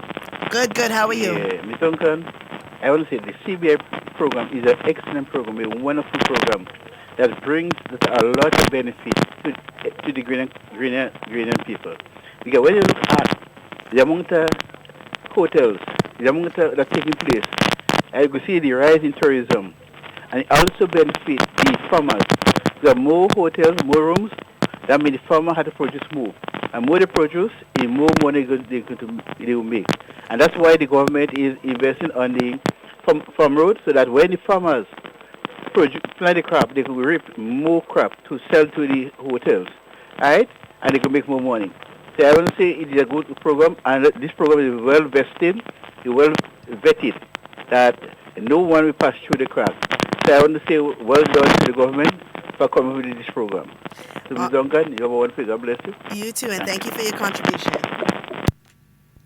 We have another caller on the line. Good morning, caller. Hi, ma'am. Good morning, and good morning to Grenada. Now, I know you have a specific topic that you're talking about, but I've been listening to GIS last night, and something I heard Minister Steele says, which bothered me concerning the elevator, and I need some clarification, and I hope it comes from him. I know we have to get new elevators for the hospital, because the ones that are there, they're outdated, and I can totally understand that. But I believe he mentioned that it would take 1 year to install. So, and I'm around this thing every day, so I want to know if when he says it's going to, I don't know if he misspoke, and that would have been for the sourcing and purchasing of the elevators or just the installation? Because as a contractor, when you tell me installation, I see things differently. So I don't know if you can get help us get some clarification if he's talking about the installation for itself, because I know in the space of a month you can have an elevator up and running, and once you have everything there. So that's what I'm calling for some clarification. Maybe you might know, maybe you might have to get him to, maybe he might be listening and maybe explain further what he mean by that. But thanks a lot and have a good day. You too. Thank you so much for your contribution. I can't speak for what he meant by a year. If he said a year for installation, I want to believe that it's for sourcing and all of that. Because I don't want to believe that a year, it's going to take a year for an elevator to be installed, but I want to believe that it's sourcing and so on. But I can get an official statement from him, at least attempt to, and see if that helps, all right? But we have so much going on in Grenada, so many things to look forward to, you know, so many other investment opportunities that are going to come our way. And as Grenadians, we definitely do have to be grateful for what we've already achieved.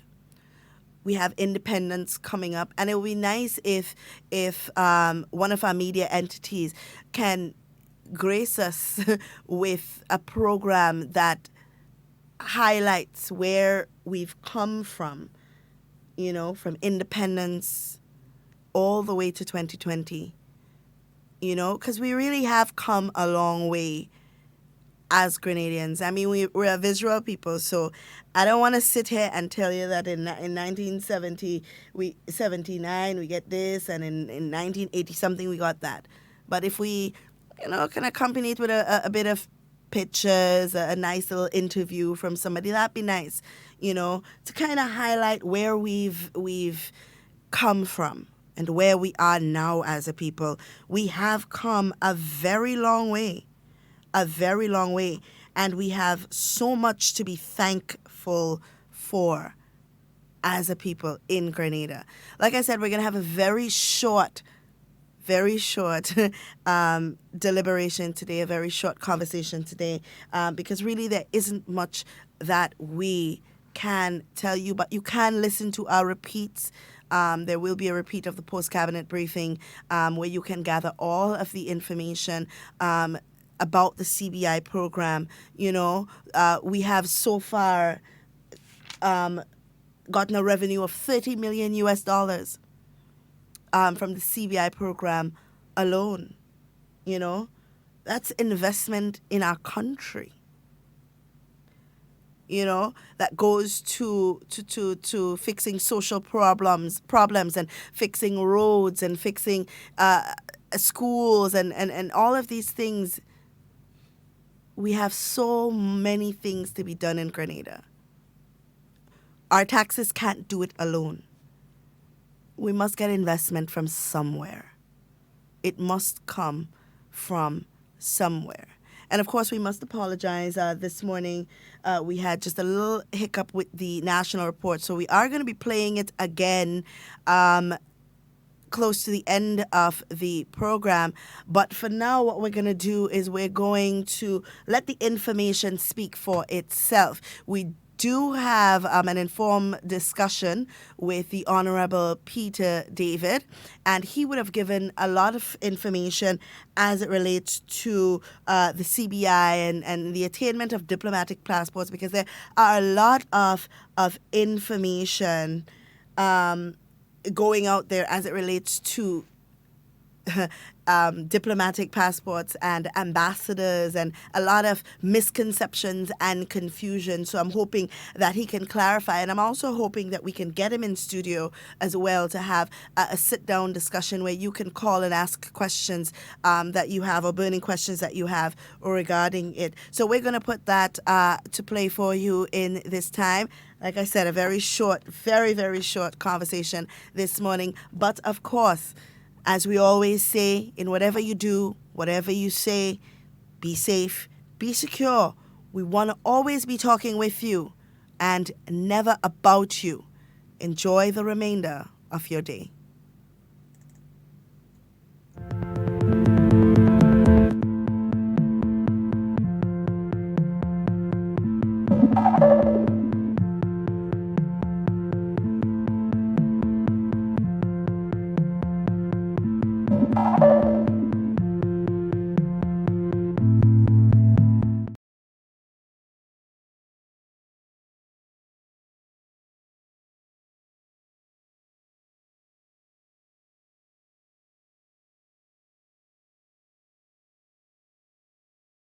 CBI means citizenship by investment. It means persons who are desirous of becoming Grenadian citizens, who don't qualify under the other categories that I'll speak of in a minute, can become citizens of the country by investing in Grenada. You see, there are various ways you can become a citizen. You can become a citizen by birth.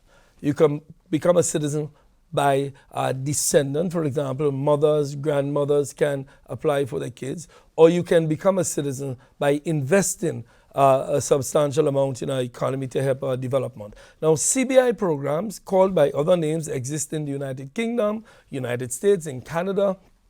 I remember when I was in Canada in the 1990s when Hong Kong was going back to China, many Chinese became Canadian citizens through investing in Canada. In the US, you have programs where you can invest maybe $500,000 or some other amount and become a citizen. So you become a citizen of the country. In the US, you don't become a citizen, you may become a resident of some sort.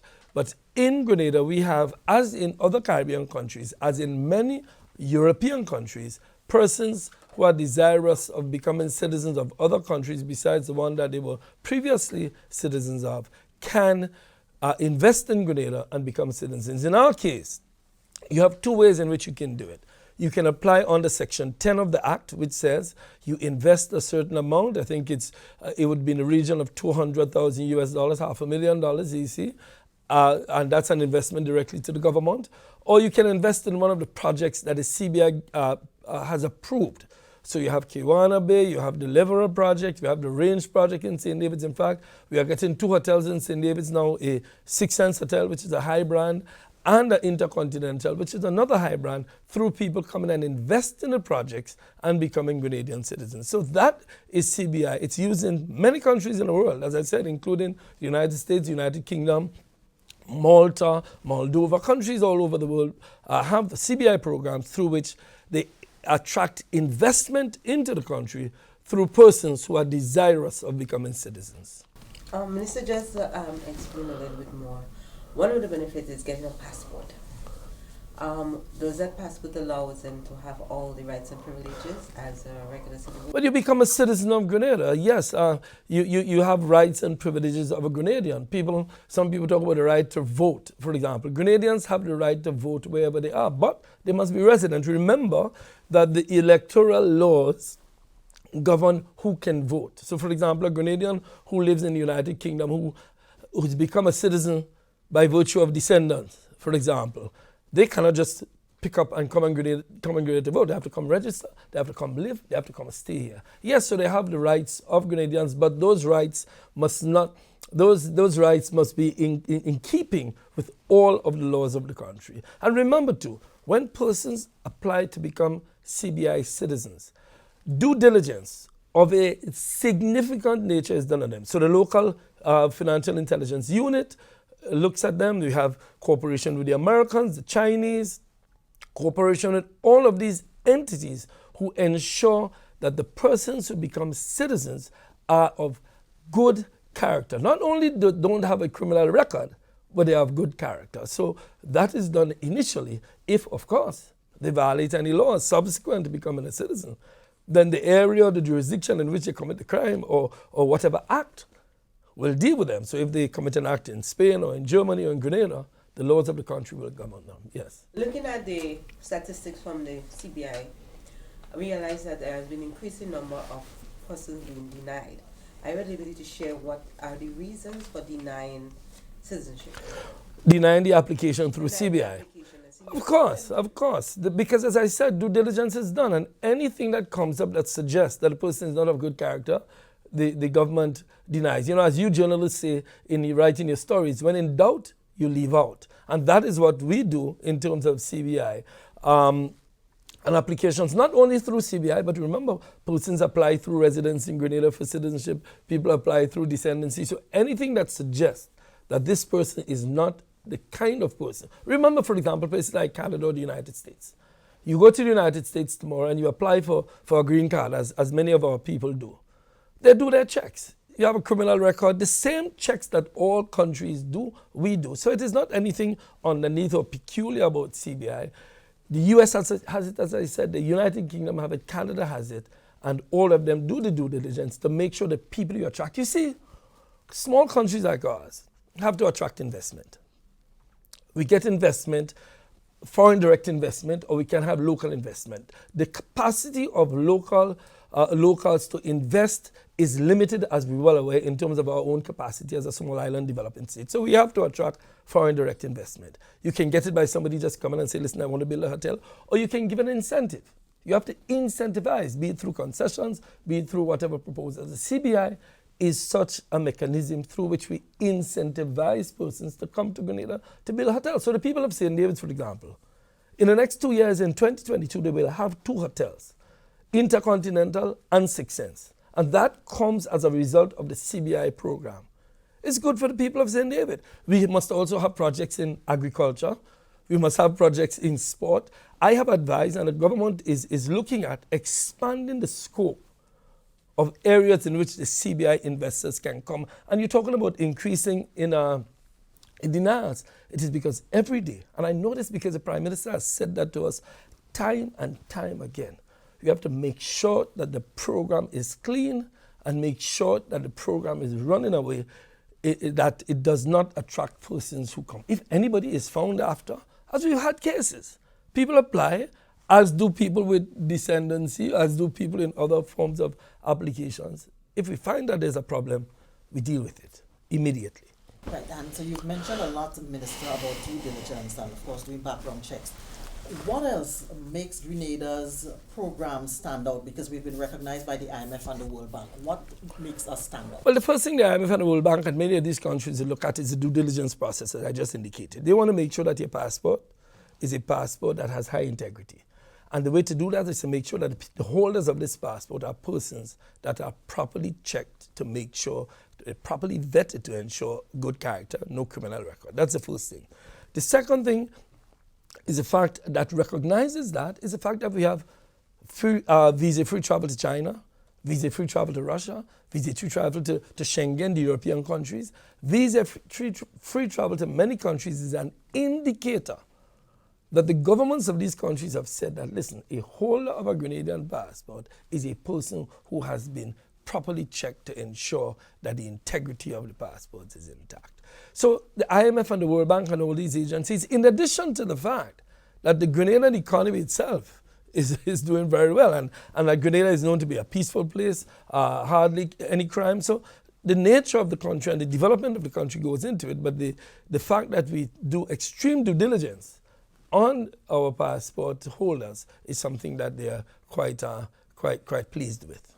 The CBI Minister, can you show us or explain to us the link between the CBI program, persons who have passports, and our diplomacy? The link. You see that? I've heard. The recent Al Jazeera tape is us, meaning Grenada and other countries, linkage to diplomacy with CBI, where persons who are part of the CBI are made diplomats because they would have given money to political parties and so on.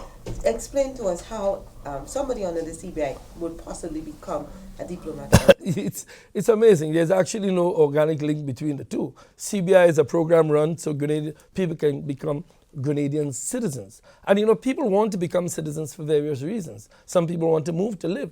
Some people just want to have a second citizenship in terms of allowing them to access. For example, I'm sure if I came into this room today and I said, everybody inside here can get a Canadian citizenship, or everybody inside here can get U.S. citizenship, I'm sure each one of you here will put up your hands in the air and say, why? So that you can have ease of travel to the United States. Not that you want to go live, But you want to have ease of travel. I'm sure many of you here have access to the United States. Similarly, a holder of a Grenadian passport can have ease of travel to Russia, to China, to the European countries. So it is a convenient document for them. And what do we get in return? It's the Six Senses Hotel in St. David's, the Intercontinental Hotel in St. David's, the Kwana Bay Hotel, the Leverer Project. We get investment into the country, which is the obligation of our governments. And all governments. I remember being part of the previous government. The previous government, towards the last years, actually agreed and began the process of resetting the CBI program. In fact, I have speeches that I made as Minister of Tourism in the latter days of my experience in the previous government, where we said that CBI was incorrupt. So I don't think there's anybody across the political spectrum in Grenada who disagree with the CBI program. I think that apart from the fact that other countries have it, and I said other countries through the region and the United Kingdom and so on, we in Grenada, I think across the political spectrum, agree the value of CBI. Now, there's all kinds of speculation as to whether or not the integrity of the program and so on and so forth. But I think we all agree on CBI. Now, with respect to diplomats, that has nothing to do with CBI. Let me explain the diplomatic side of stuff. The CBI I've just spent some minutes on. We in the Ministry of Foreign Affairs conduct the diplomacy of our country. There are about 192 countries in the world, and we have to conduct diplomacy with all of them. It's a very expensive proposition.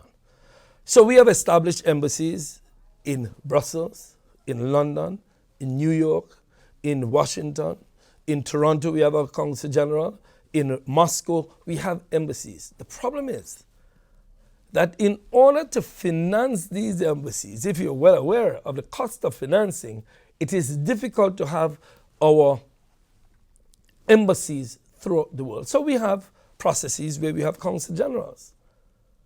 So somebody, for example, a Grenadian who lives in a country like India, we will appoint somebody honorary consul where it does not cost anything to the government of Grenada. There's no cost.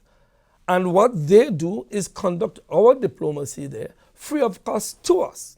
But in order to conduct that diplomacy, they must have a diplomatic passport and some diplomatic position. But that does not, remember, that there are two kinds of diplomats. There's the diplomats assigned to the country, they get immunities, and diplomats who don't have immunities. Now, what does that mean? For example, we have appointed an ambassador to the United States, Excellency Yolan Smith. She's appointed and paid for from Grenada. Very expensive for us. And she conducts diplomacy in Washington with the United States and with the Organization of American States. We pay for that. And we pay enormous amounts for that. In fact, there's a big debate throughout the Caribbean where governments are shutting down some embassies because of the cost. Because it means less healthcare, less housing, less education. So we may decide, for example, we want to have a diplomatic contact in India.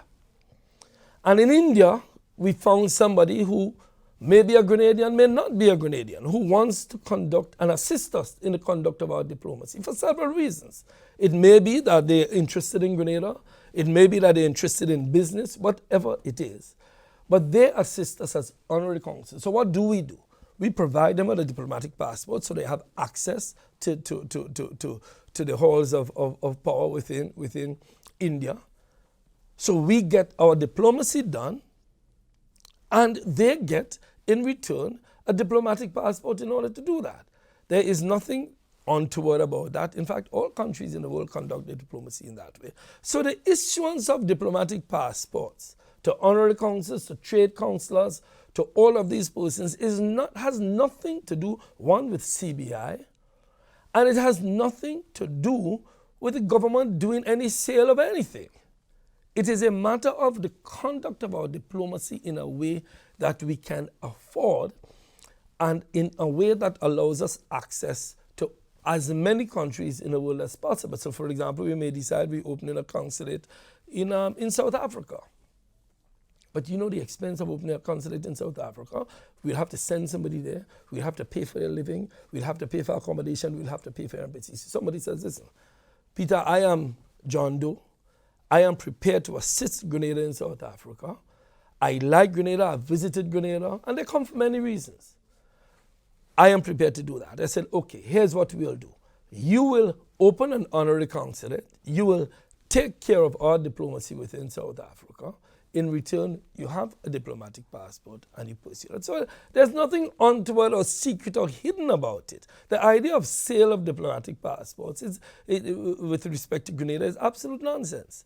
It is simply a means through which we conduct our diplomacy.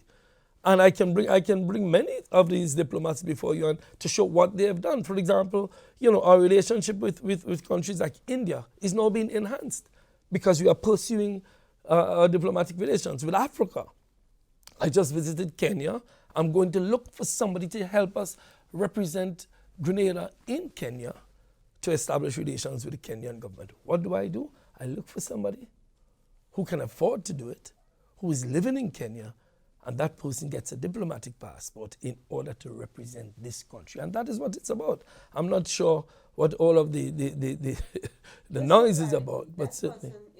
Does that person has to be a national of the country, say like South Africa or Kenya, or is it somebody who would have gained Grenada citizenship through CBI?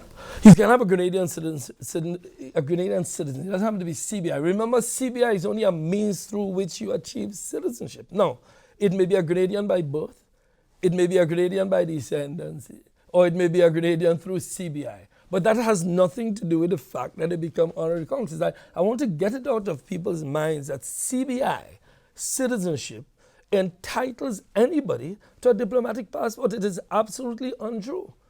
CBI citizenship are given to persons on the basis of their investment. No, it may be that somebody comes, and I've had it happen. Somebody becomes a CBI citizen and they come to Grenada.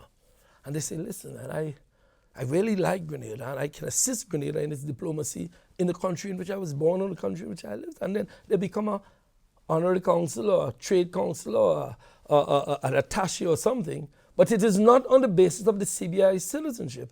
It's on the basis of them wanting to help us there and our need to have representation there.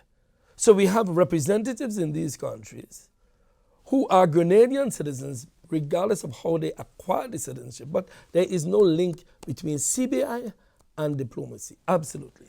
One of the statements coming out of the Al Jazeera report said, Grenada's diplomatic choices do not seem to conform to the spirit of the Vienna Convention that ambassadors should be nationals and full-time diplomats. What do you respond to that? I am not sure which part of the Vienna Convention says that. Our research does not suggest that the Vienna Convention says just that. We have embassies and persons in embassies who are all nationalities, but primarily in the embassies is primarily Grenadian. But there is nothing as far as we are concerned, and we like to be educated on that, which suggests that the Vienna Convention says what they say it says. But again, we are prepared to discuss that. But that has nothing, we do not believe that we are violating any Vienna Convention. You see, one of the things I have found with we must also put all of this in the context of small state, big state rivalry. We have a CBI program that the big states have been trying to stifle. While they have CBI programs, they believe a small island state should not have it, simply because it allows us access to certain development finances that we won't otherwise have, which is going to make us independent. We have to recognize that. We have to also recognize that they may believe it's a leak on their investment potential because people from the north, typically capital flowed from the south to the north. Now capital is flowing down to the south, meaning to small island developing states. And some people in Europe, some people in the United States, some people in the United Kingdom would love to see us shut down our CBI program so we become less independent. And it is that kind of thinking that is causing some people to issue the kinds of propaganda that is taking place. And as I said in Grenada, all of our governments have been seeking foreign direct investment. You do remember the issue in the previous government of which I was a member, CWANG. You remember the CWANG? It was an attempt by the NDC to try to attract direct investment from Taiwan. Now, my position on that, I was reluctant on it because it would affect our diplomacy between Grenada and China because they were going to Taiwan. But it was an effort on their part to attract investment. It fell through. Some people got locked up in Taiwan for it, and that's pitiful. but it was an attempt by the previous government to attract investment. And that is the duty of these countries, because as governments, people come to us every day. I was in my constituency yesterday. People want housing, people want education, people want healthcare. We have to find investment that brings it in. Now, sometimes, as in the case of the NDC with Siwang, they tried something and it didn't work out. That happens. That happens, that you try 10 things as individuals. It happens that sometimes we try an investment, we try a business and it doesn't work out. But it's a genuine, well-meaning effort to attract investment to help our people. I see people talking about, well, this project didn't work, but let's talk about the project that worked. Let's talk about Six Senses. Let's talk about Kiwana Bay. Let's talk about the hotels that we have. Those work. If in the process of attracting 100 investors, one turn out to be not so proper, that's a good batting average, isn't it? It's a good batting average. So we do our best, and the Prime Minister says every time we meet on CBI, our Prime Minister says make sure that we ensure that all of the persons who are applying do go through the rigorous investigations that are required. And similarly with CBI. Similarly, with persons who we make ambassadors or persons who we make diplomats or give diplomatic passports. The cabinet approves everyone. So it's not something that's done in a shade. It's approved by the cabinet. It is done after the FIU is consulted. It is done after other international agencies are contacted. And it's all above board. Nothing shady going on in the night. So of course, Al Jazeera and other news media, it sells good media to have these kinds of stories. But the truth is that our diplomacy, our CBI, is conducted in a very upfront way and in a way, in our view, that deals with all the problems. Now, as we go forward, whatever problems arise, you try to solve them. You had the shrimp farm issue. Yes, it was an issue. The Prime Minister said publicly we have to investigate it. Laws were passed subsequent to that issue to ensure it does not repeat. So it is not something that we say, listen, there's no problem. There was a problem. But we have to ensure that as we proceed, as we develop, as we try to attract investors, we deal with all of the potential problems that arise. Mentioned in the shrimp and farm investigation, any update? I don't have any update. I know the Prime Minister is in touch with the agencies that are doing it. I don't have any detailed update. The Prime Minister himself will make an announcement when that is found out. But again, we recognize that there were difficulties with it. We recognize, but the idea it was a Prime Minister's investment. He's going to deal with that issue of people alleging that he has investment there. He's going to consult on that with his legal people. But for us, it was an example of one of the problems that we have to solve in developing a truly rigorous due diligence process in bringing in these investors. Minister, how does the whole issue of immunity and all that tie into everything? Immunity. Okay, that's a big issue. Immunity. The fact that somebody has a diplomatic passport does not give them immunity from anything. Let me see if I can, in a minute, explain this. When you appoint an ambassador to Moscow, to New York, to Washington, to Trinidad, you applied to the government to grant immunities to the ambassador to the country. So the ambassador in New York, for example, or the ambassador in Washington will be granted immunity from the receiving state. We do not give immunity. We cannot give immunity. Immunity is granted by the state in which the person is appointed. So the first thing we do is send a letter saying, I would like to appoint, Linda Strako or whoever to become our ambassador in Washington, D.C. They sent back a letter saying, yes, we accept her, and we are prepared to grant immunities. We've had in the past, and we know the case of Decima Williams during Revolution. Revolution attempted to appoint Decima Williams, and the United States said no. So she was not granted any immunities. She was thus there representing us at the OAS. Now, when they grant immunities, it is a matter for them to enforce that. The fact that we give somebody a diplomatic passport to be an honorary consul or to be any kind does not give them any form of immunity. A diplomatic passport, our PSs, many of them have diplomatic passports, our senior officials have diplomatic passports or official passports. Having a diplomatic passport does not give the holder any kind of diplomatic immunity in and of itself. In order to get diplomatic immunity, the receiving country And the countries in where we have ambassadors would be Brussels, Russia, London, China, New York, Washington, Caracas, and Havana. Those countries, the ambassadors there would have immunity in those countries. The other diplomats we speak of, the honorary consuls and other holders of diplomatic passports, have no form of immunity because we cannot. The fact that I give Leslie Ann Johnson a diplomatic passport does not make you immune for any prosecution of a crime. It doesn't mean you can walk down, as President Trump said, for Fifth Avenue and shoot anybody and you get off. There's no diplomatic immunity by giving a passport. It's a receiving country, the US or China or Russia or London, that gives diplomatic immunity. The Al Jazeera report also accuses that countries that use the CBI program use funds raised in the program to stay in power, including Grenada, in the last... By you mean to stay in power, to build a pillar below under the power to keep it up? Meaning what?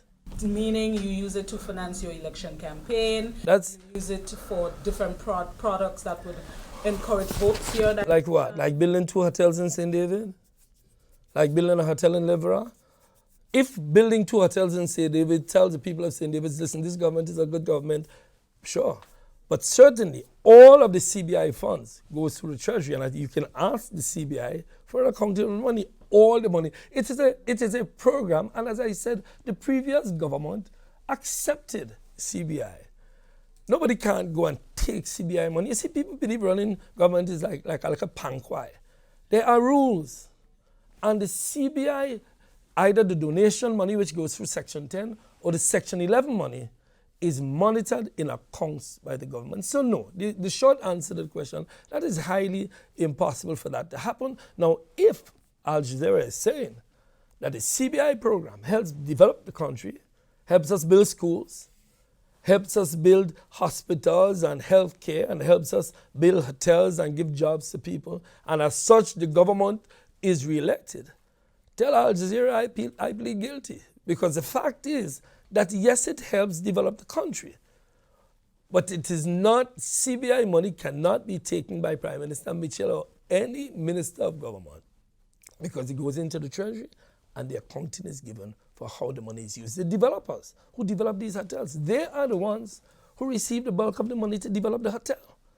And that money is accounted for in an escrow account being held by local banks. So, no, the short answer, my dear, is that no, that's just wild, crazy propaganda.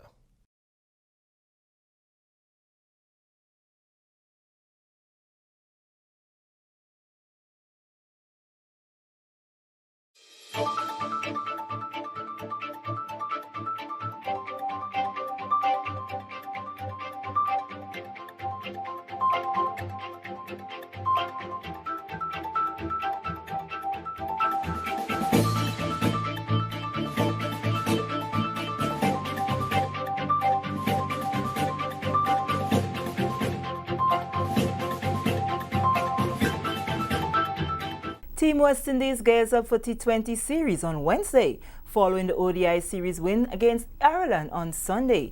Details of this story and more in the National Report.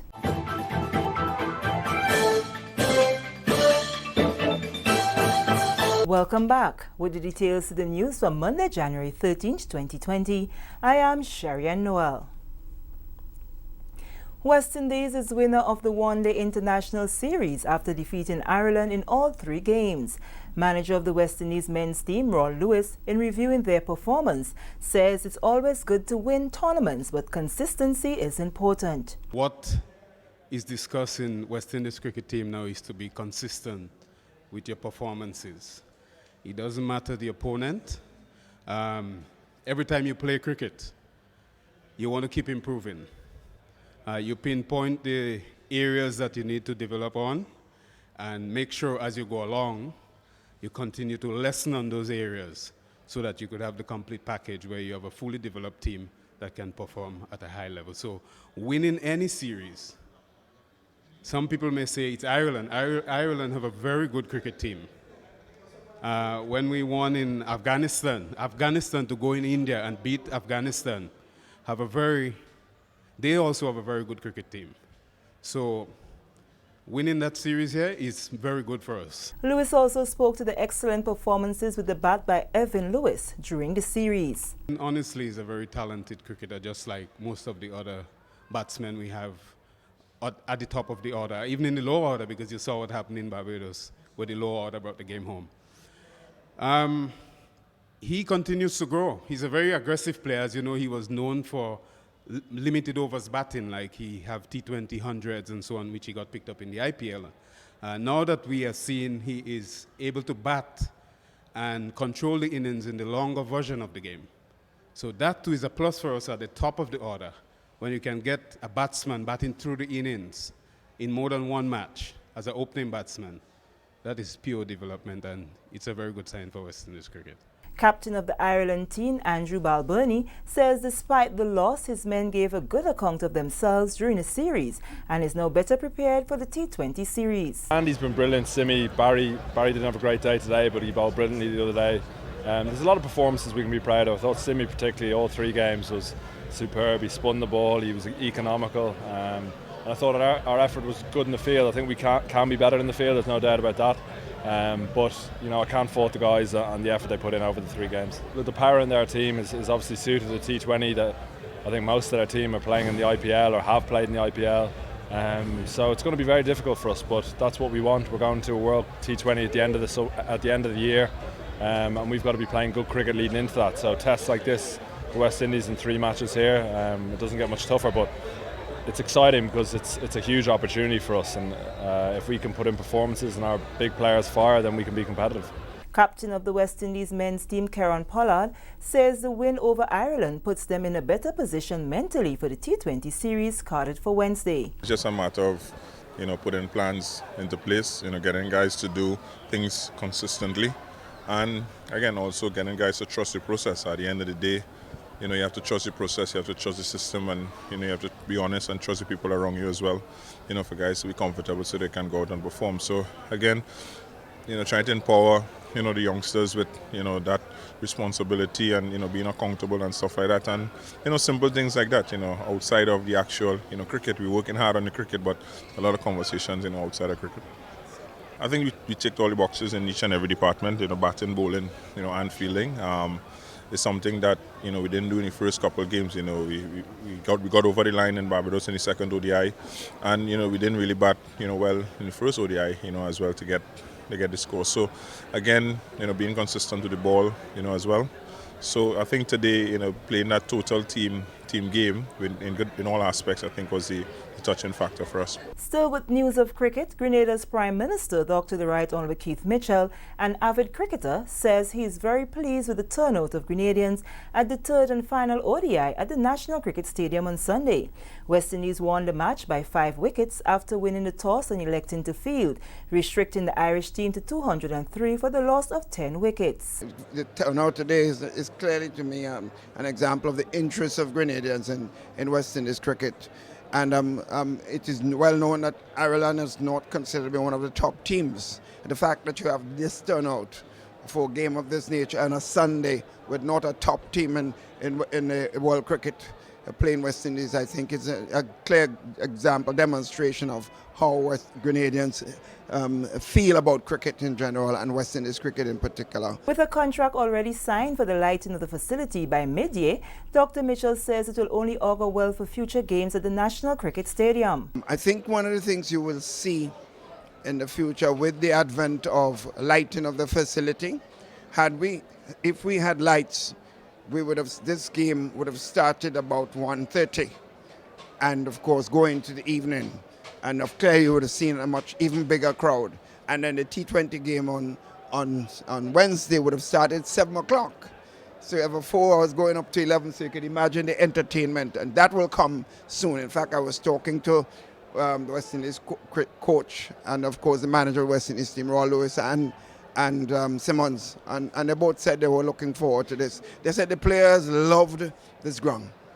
Pollard, the captain, and the players loved the ground, the Grenadian ground. So with the love for this facility and with the country involved and the entertainment and the people, I think you will see a lot of good cricket matches here in the future. Minister for Sports, Senator the Honourable Nolan Cox, says he too is very satisfied with the turnout, as he always knew Grenadians loved the sport of cricket. On behalf of the Ministry, of course, and the people of Grenada, we want to welcome the Irish team here and also persons who might be traveling with them.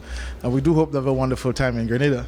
Also, we see the turnout has been, as far as I learned, the turnout here has been probably the best of the 3 one-days from the other venues.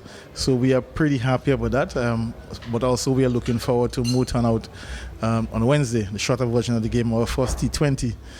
So we are happy about that. And so we want to thank persons who have supported and come out and continue to support West Indies cricket. This is important. Manager of the West Indies cricket team, a former national and regional player, Raw Lewis, said the turnout of Grenadians in the stadium made him proud. And he also used the opportunity to commend the entire team responsible for preparing the facility for the game. For the groundsmen and the Grenada Cricket Association and the Grenada government and everyone who put their effort together to get it up to that standard. Because you're not having international cricket here so often where you'd have to prepare it up to that standard. Let's say every month you got to get it up to that standard. The facility will be in pristine condition because you're always hosting. But we get a match, not very often. And to get it up to that standard, I have to give them praise for doing that. But there are always areas that we need to improve, which I've spotted a few areas, and I have to make some recommendations to the respective persons so that we continue to improve as well the facilities in the Caribbean. But this is a prime venue for West Indies team. The West Indies team manager says he must also make mention of the exceptional reception received at the Morris Bishop International Airport on their arrival and the hotel for both teams. This is the National Report. More news after the break. It's cricket again. West Indies versus Ireland. Grenada National Stadium, January 12th and January 15th. First, the Colonial Medical Insurance. Third, One Day International, January 12th, starting at 9 a.m. Then on January 15th, the first Sandals T20. Starting time 1 p.m. Admission on both days. Members stand $25 US or $67 EC. The Junior Murray Raw Lewis stand $15 US, $40 EC. Posse stand $5.50 US, $15 EC. Senior citizens 60 and over gets a free ticket while stocks last. Children 12 and under get a free ticket with the purchase of an adult ticket. Organize your posse. Get your tickets now and come support your team. January 12th and 15th. Moving now to news of health, more developments are in the pipeline for the General Hospital. Minister for Health and Social Security, Honorable Nicholas Steele, recently announced that $1.5 million EC has been budgeted for the replacement of the current elevators at the hospital. He said the renovations will take 1 year. This is going to be a lengthy process. It's going to take approximately a year to replace those elevators. The reason that it takes that long is because we have 2 elevators currently at the General Hospital. One of the elevators has to be removed and then a new elevator put in, and then after that is complete, the second elevator work can be done on the second elevator shaft to remove and then replace that one. This is to ensure that at no time is there the occasion or risk of not having a functioning elevator at the General Hospital. Minister Steele also noted that efforts has been made to preserve the elevators in the past. Those elevators are well past their as we would say, shelf life.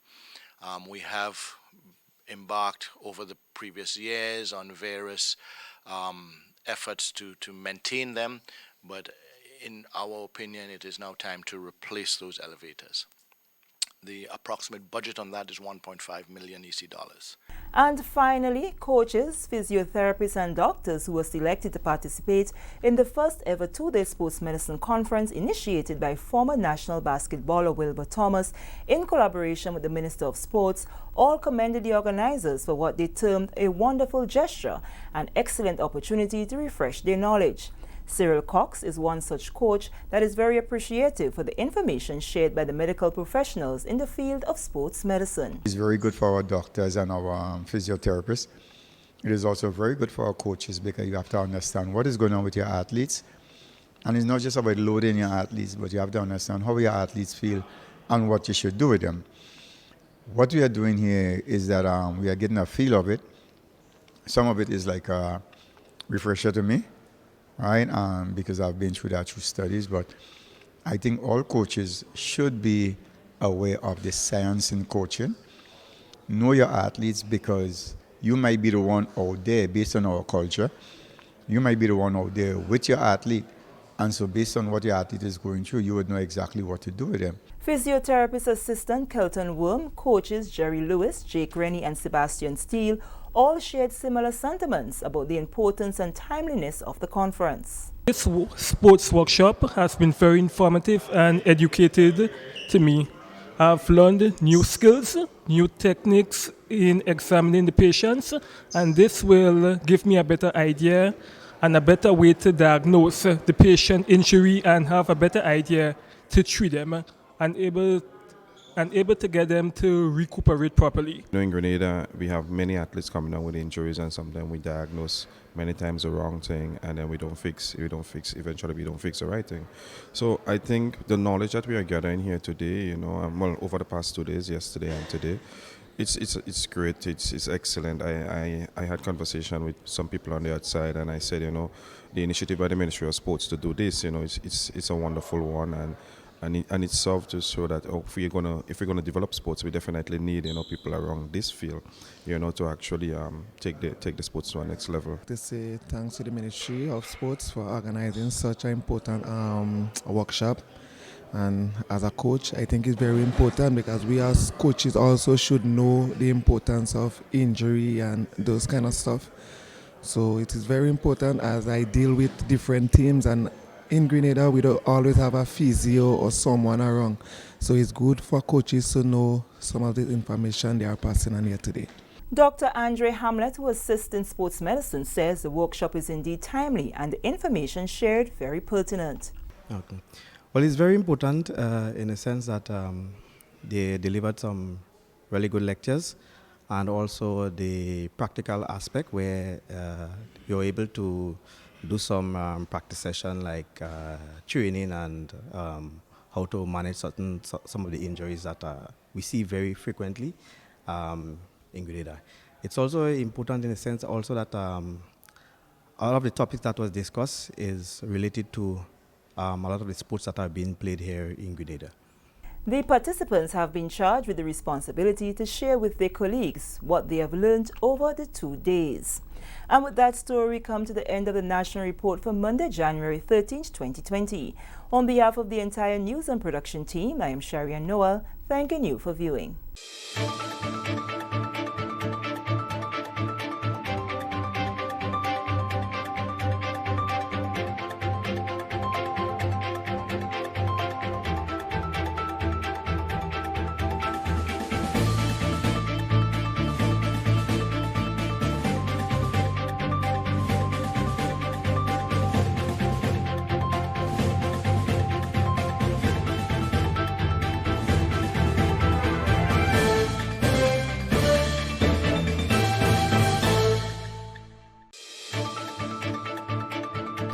Stay up to date with all that's happening with the new national party, NNP. Send us a message via text or WhatsApp on 405-8683 with your name, email, and constituency. Stay in the know with NNP. Get updated.